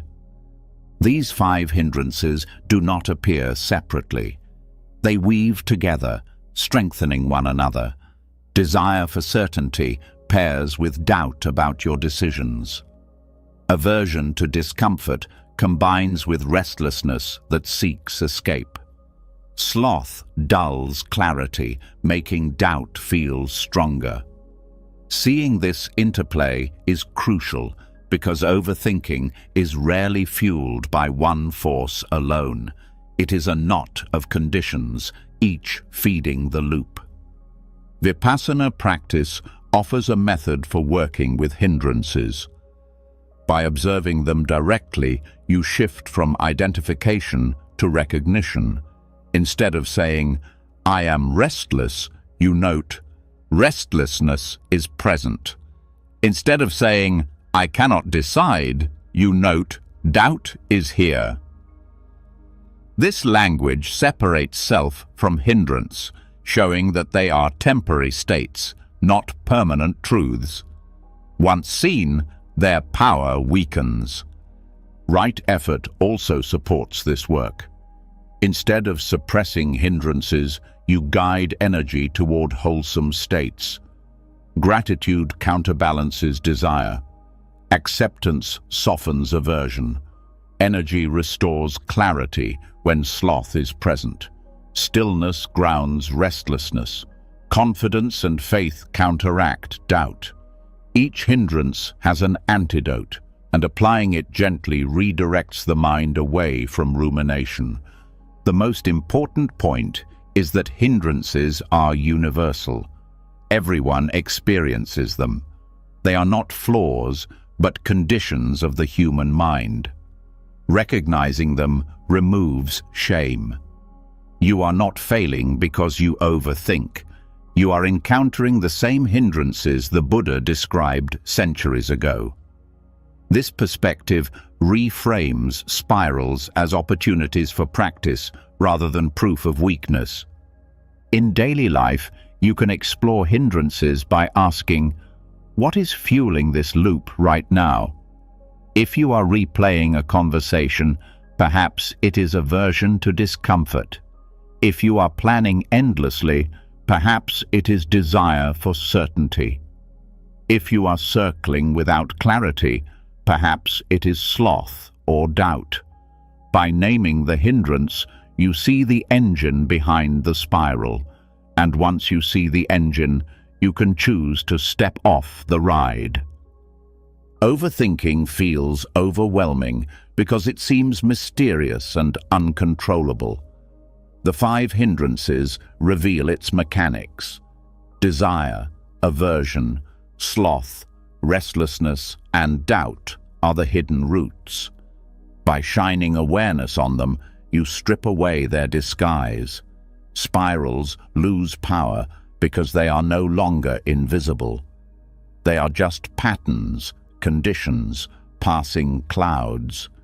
Seeing them clearly is the beginning of freedom, because what is seen cannot control you in the same way again. Seeing the 5 hindrances exposes the hidden engines of overthinking. Desire, grasping for certainty.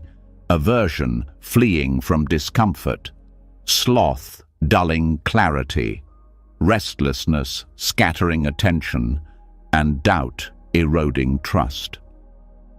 Yet even when you name and soften these forces, the mind still has a way of convincing you that every small problem is urgent, that every minor worry deserves endless attention. What cuts through this illusion most directly is remembering what is ultimate: death. The practice of Maranasati, or death meditation, places life's fragility before you with honesty. Far from being morbid, it reframes worry by showing that repetitive thoughts lose their grip in the face of impermanence. Maranasati is not about despair, but about perspective. When you truly contemplate that life is finite, that breath itself is borrowed, anxious spirals appear in their true scale. The argument replayed for days, the imagined future scenarios, the self-criticism that never ends.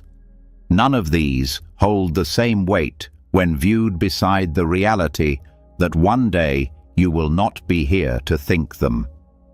The mind's urgency softens, not because you solved every worry, but because you see them against the vast backdrop of mortality.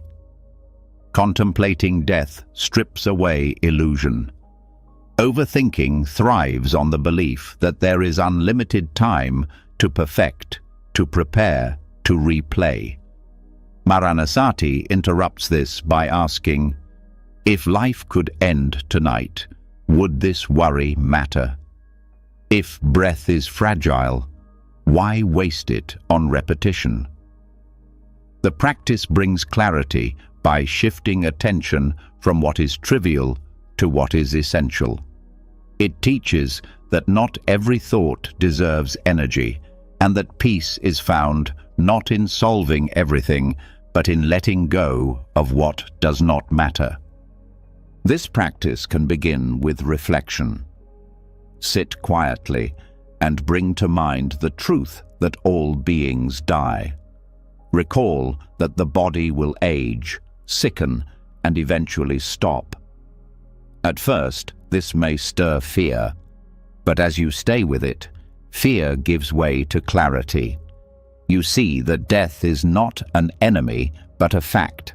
You realize that the time for peace is now, not later. Overthinking loses its power because it thrives on postponement. One day I will resolve this. Maranasati shows that the only day you have is today. Another method is to bring death into awareness in daily life. When worry arises, ask, will this thought matter on my deathbed? If the answer is no, release it. This is not avoidance, but prioritization. It clears the mind of trivial loops and focuses energy on what truly matters: kindness, presence, connection, and awareness. Death, seen rightly, is not something that steals life, but something that sharpens it.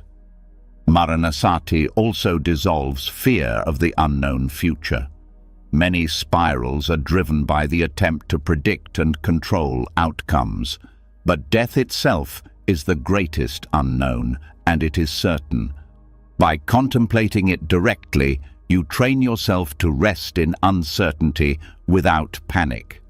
If you can face the ultimate uncertainty, the smaller uncertainties of daily life lose their terror. The mind becomes calmer because it no longer exaggerates the weight of every possibility. This practice also deepens gratitude. When you reflect on mortality, every breath feels precious. Every moment with loved ones shines brighter. Worry about small inconveniences fades because the larger truth, life is fleeting, brings appreciation. Overthinking cannot coexist with gratitude. When you are deeply grateful, the spiral loosens. Maranasati turns attention away from what is missing toward what is already here. There is also compassion in this practice. Remembering death reminds you that everyone you meet is also fragile, also temporary. The colleague you resent, the stranger who annoys you, the loved one you argue with, all are living on borrowed time. This recognition softens anger and judgment. It shifts focus from endless mental arguments toward kindness. Overthinking loses its grip when compassion takes its place, because compassion anchors you in connection rather than isolation. Maranasati can be practiced formally in meditation. Sit and contemplate. This body will one day stop. This breath may be my last. Nothing I cling to will remain. As you reflect, notice the mind's reaction. Fear, sadness, even resistance may arise. Allow them. Over time, these reactions soften, replaced by equanimity. Death becomes less of a shadow and more of a teacher. The clarity it offers becomes steady, and worry fades because you have touched something deeper than fear. This practice also transforms procrastination. Overthinking often hides behind delay, thinking endlessly instead of acting. When you remember that time is finite, you act with courage. You speak the words of love. You take the step you feared. You live fully now. Death meditation removes the illusion that you can afford to stay trapped in spirals forever. It calls you back to action, not in panic, but in wisdom. Importantly, Maranasati is not about morbid obsession. It is about integration. By bringing death into awareness, you learn to live more fully. The presence of mortality does not darken life. It illuminates it. It teaches you to spend less energy on loops that drain and more on moments that nourish. Overthinking fades, not because thoughts stop, but because you stop giving them more value than they deserve.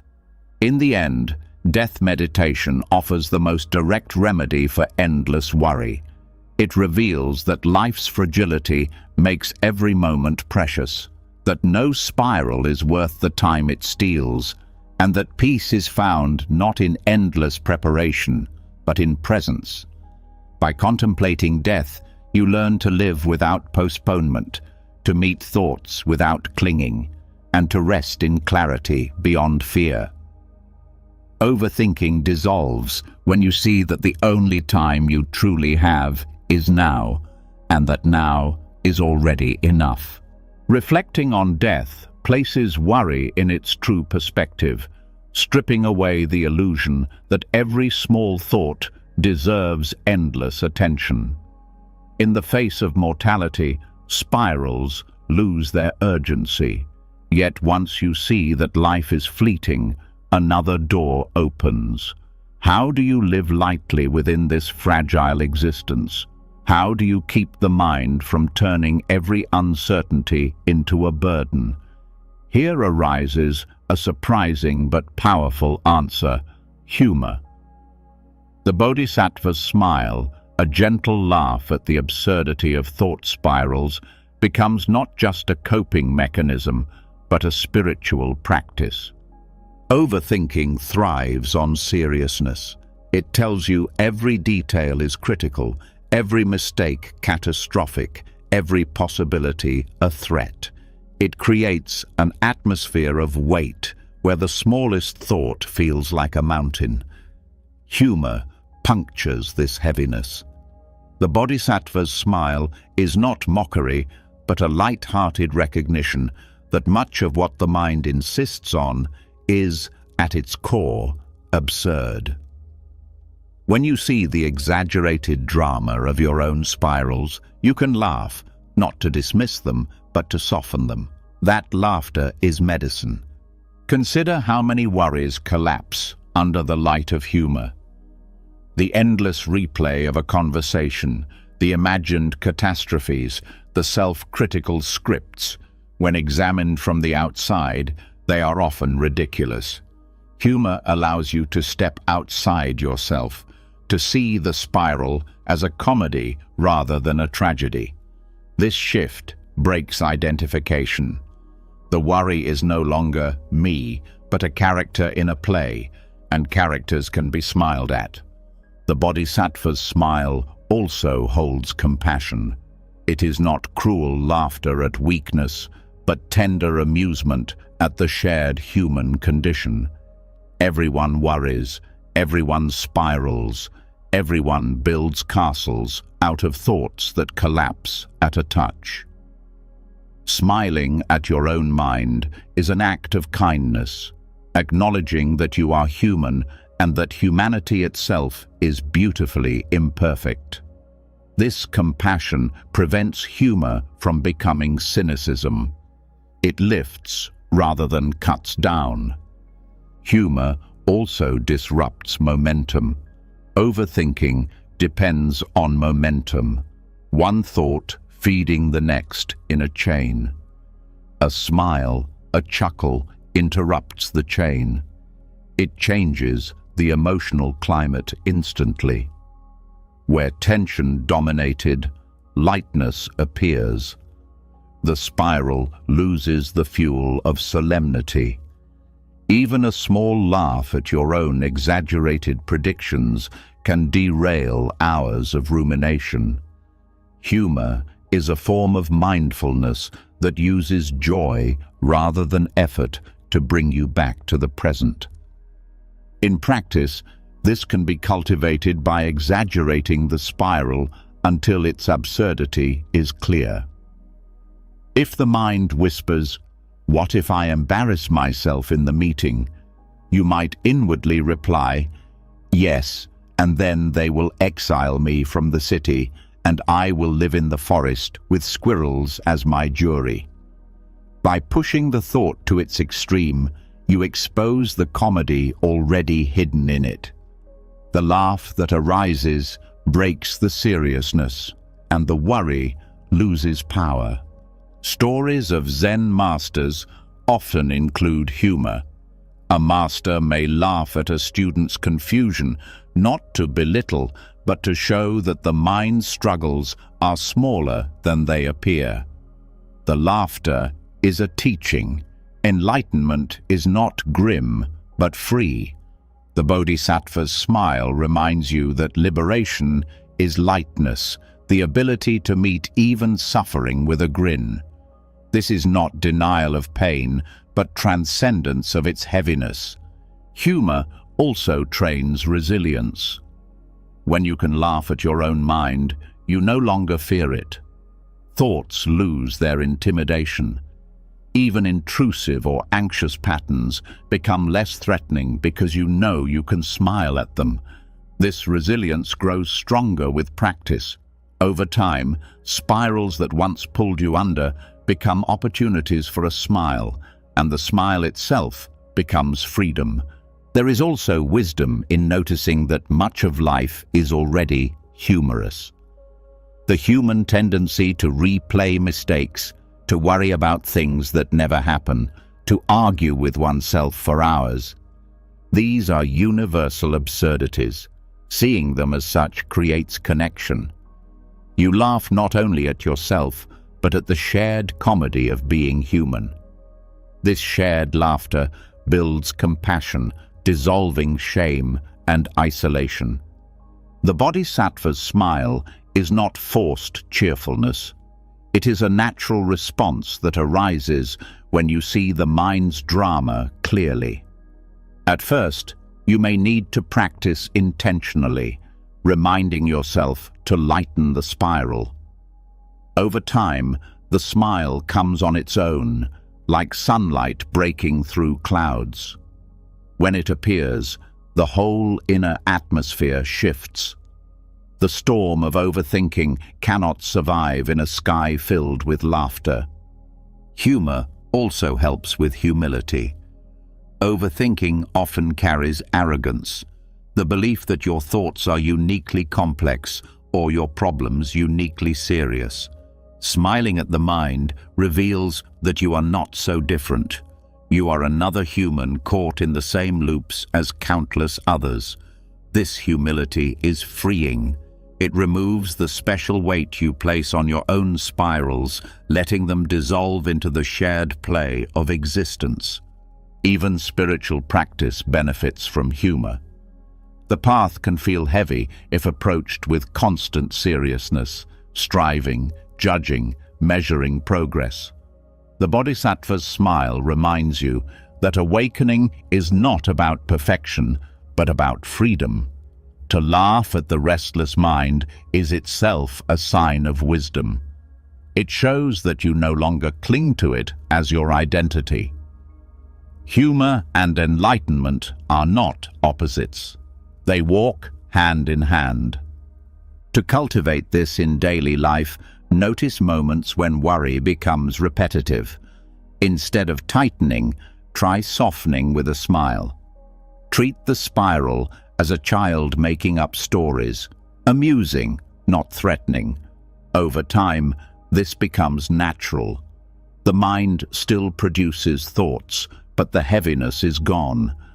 What remains is lightness, ease, and the capacity to live fully without being weighed down by endless seriousness.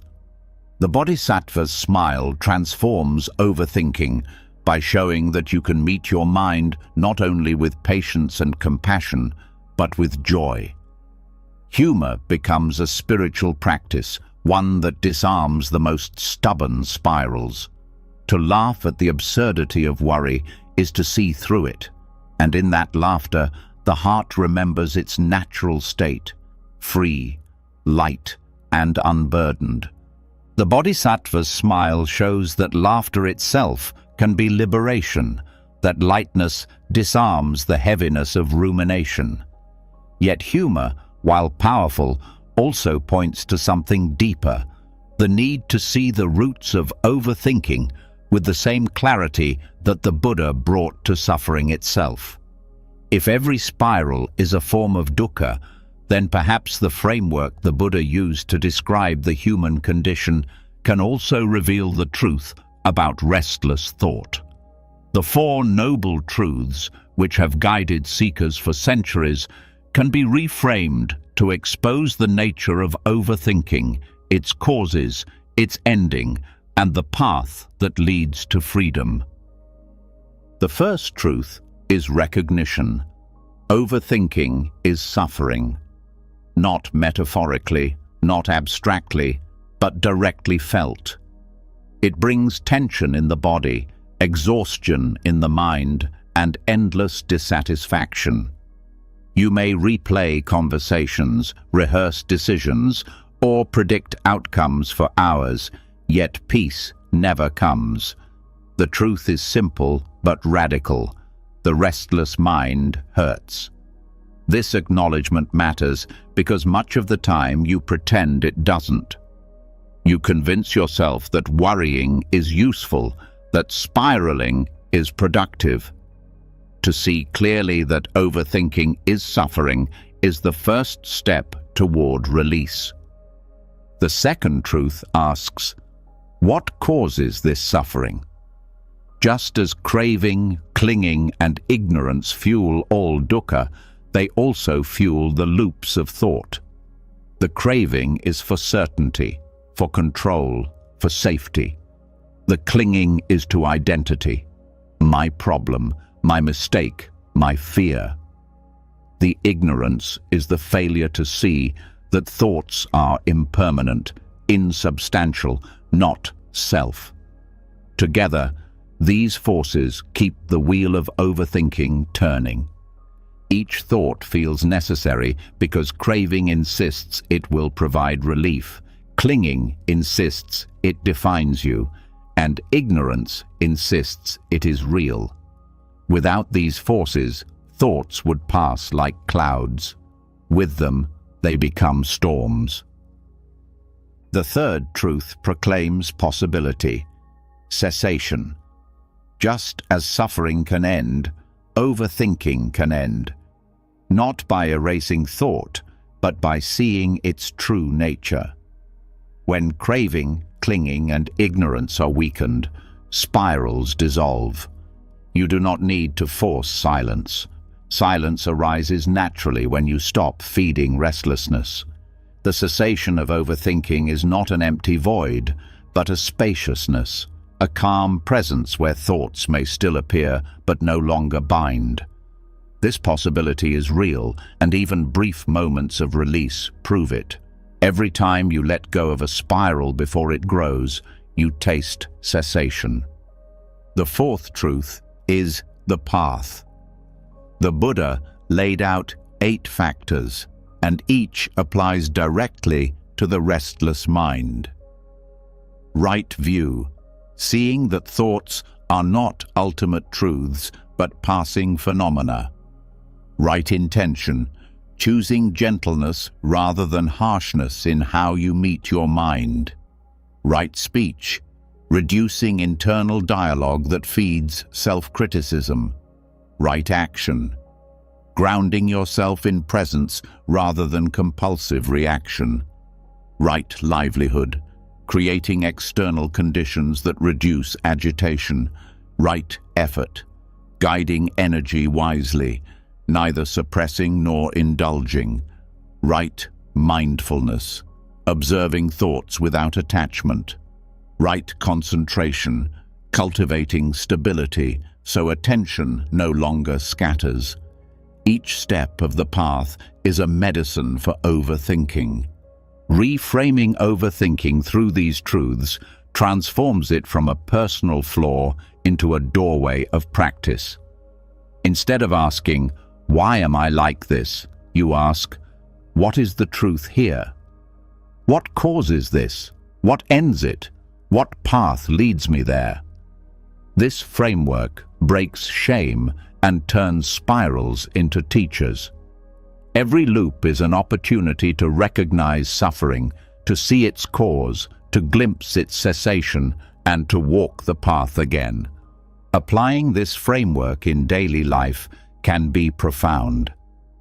The next time you catch yourself in a spiral, pause at the first truth. This is suffering. Name it honestly. Then look for the second. What craving or clinging is driving this? Perhaps it is the craving for reassurance, the clinging to reputation, the ignorance of impermanence. Then recall the third. This can end.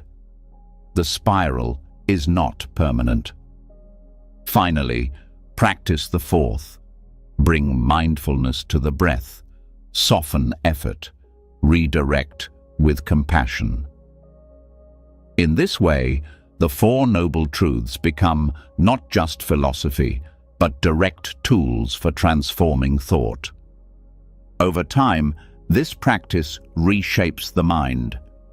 Recognition becomes quicker, causes become clearer, cessation becomes more frequent, and the path becomes natural.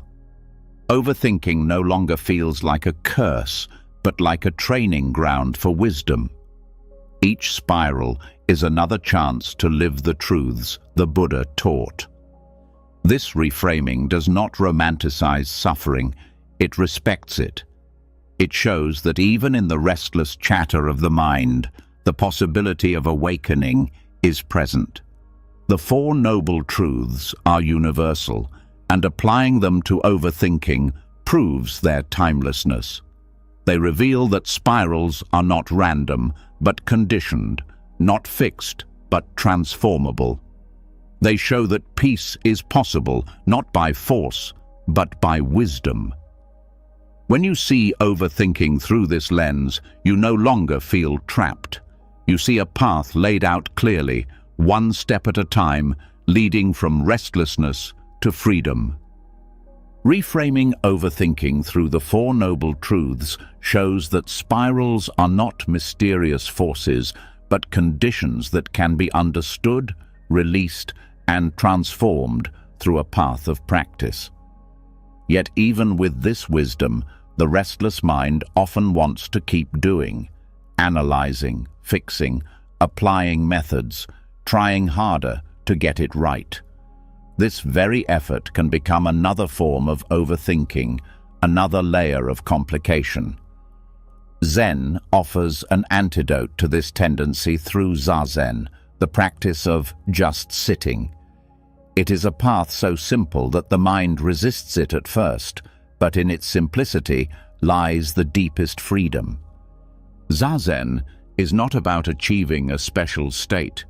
It is not about controlling breath, suppressing thought, or chasing visions. It is sitting with no agenda, no goal, no demand. The body is upright, the breath moves naturally, thoughts come and go, and you remain present without interference. For an overactive mind, this feels almost impossible at first. How can sitting without doing anything be practice? Yet this is the point. Overthinking thrives on striving, and Zazen dismantles striving at the root. When you just sit, you confront the habit of making every moment a problem to solve. The mind says, "Am I doing this right? Should I focus harder?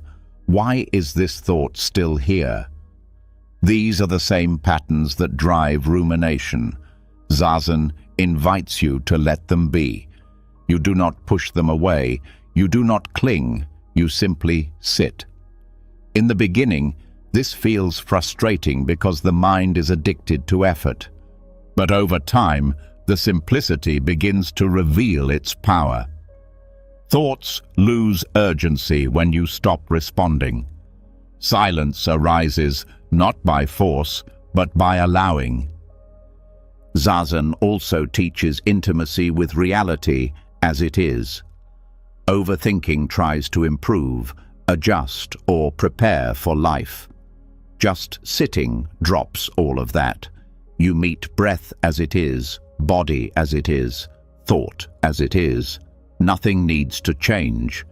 This acceptance is radical for an overactive mind that always seeks to fix. By practicing radical acceptance in sitting, you train the same acceptance in daily life. Worries lose their grip because you no longer demand perfection before resting. This practice also dismantles the illusion of progress. Overthinking constantly asks, "Am I better yet? Am I closer to peace?" Zazen refuses this question. There is no closer, no farther. There is only sitting now. This breaks the cycle of measuring and judging, which fuels mental loops. In the absence of measurement, peace grows naturally, not because you earned it, but because you stopped chasing it away. The simplicity of Zazen can also reveal profound insight. When you stop interfering, awareness begins to show itself. You notice that thoughts rise and fall without control, that awareness itself remains steady. This is not something you achieve, it is something you recognize. Overthinking cannot survive long in this recognition because it depends on identification. Once you see awareness as the space in which thoughts move, the spirals lose their center. In practice, Zazen is straightforward. Sit with your back upright, hands resting, eyes soft. Breathe naturally. Do nothing special. When thoughts come, let them come. When they go, let them go. If attention wanders, return gently to sitting. That is all. The simplicity is the challenge and the gift. Nothing needs to be added. Daily practice of Zazen builds resilience. The more you sit without agenda, the less you are pulled by the need to fix every thought. You learn to live with openness rather than control. Overthinking fades, not because you forced it, but because you stopped feeding it. The habit of complication weakens, replaced by the art of being. In the end, Zazen shows that the cure for mental overcomplication is not another technique, but the courage to stop. To sit with nothing, to meet life as it is, to rest without demand. For the restless mind, this is the hardest practice, and yet it is also the most liberating. Just sitting unwinds the knots of thought until only presence remains, simple, alive, and free. Zazen reveals the strength of simplicity, the art of sitting without agenda, where peace emerges not from effort, but from the courage to stop striving. Yet for many, the cushion feels distant from daily life. The mind may still ask, how does this practice carry into my ordinary routines? How can I find stillness not only in formal sitting, but in the flow of everyday living? The answer lies in mindfulness brought to the smallest acts. Washing dishes, walking across a room, sipping a cup of tea. These moments, often dismissed as mundane, can become powerful doorways out of overthinking. Everyday mindfulness is not about creating new rituals, but about entering fully into the ones already there. Overthinking pulls you into abstraction, into past regrets and future predictions, while ordinary acts root you in direct experience. When you wash a dish and truly feel the warmth of the water, the texture of the surface, the rhythm of the hands, thought loops dissolve because attention is fully here. No abstract meditation is required. The act itself becomes meditation. Walking offers the same medicine. Instead of letting the mind spin during a hurried step, you can bring awareness to the contact of foot with ground, the shift of weight, the sway of the body. Each step becomes an anchor. The spiral of thought loses momentum because awareness is tethered to movement. The body teaches the mind presence through rhythm and simplicity. Even the act of drinking tea holds potential. Most of the time, tea is consumed while scrolling, planning, or worrying. But if you slow down, feeling the cup's warmth, noticing the aroma, tasting each sip, your attention shifts from abstract thought to living sensation. The spiral of overthinking cannot continue when the senses are fully engaged. The cup of tea becomes not just a drink, but a practice of peace. The key is to recognize that mindfulness is not separate from daily life. It does not require retreat or special posture. It requires attention, openness, and willingness to meet the present as it is. Overthinking thrives on neglect of the present. Everyday acts, performed with awareness, dissolve this neglect. They return you to life directly, moment by moment. This practice also trains resilience. When you can be mindful in small acts, you build the strength to be mindful in larger challenges. Washing dishes becomes training for staying present in conflict. Walking with awareness becomes training for meeting anxiety with steadiness. Each small practice is a seed, and daily life provides countless opportunities to plant them. Everyday mindfulness also removes the division between practice and life. Many people think peace is reserved for meditation sessions, while daily life remains chaotic. But mindfulness in mundane acts shows that every moment is practice. Overthinking loses its special place because there is no gap where it can hide. Each ordinary task becomes a reminder to return. This approach also dissolves resistance. Some resist meditation because it feels abstract or difficult, but no one resists drinking tea or walking or washing. When those acts are infused with mindfulness, practice becomes natural. You do not need to create time for it. You only need to bring awareness to the time you already live. Over time, everyday mindfulness creates a rhythm of presence.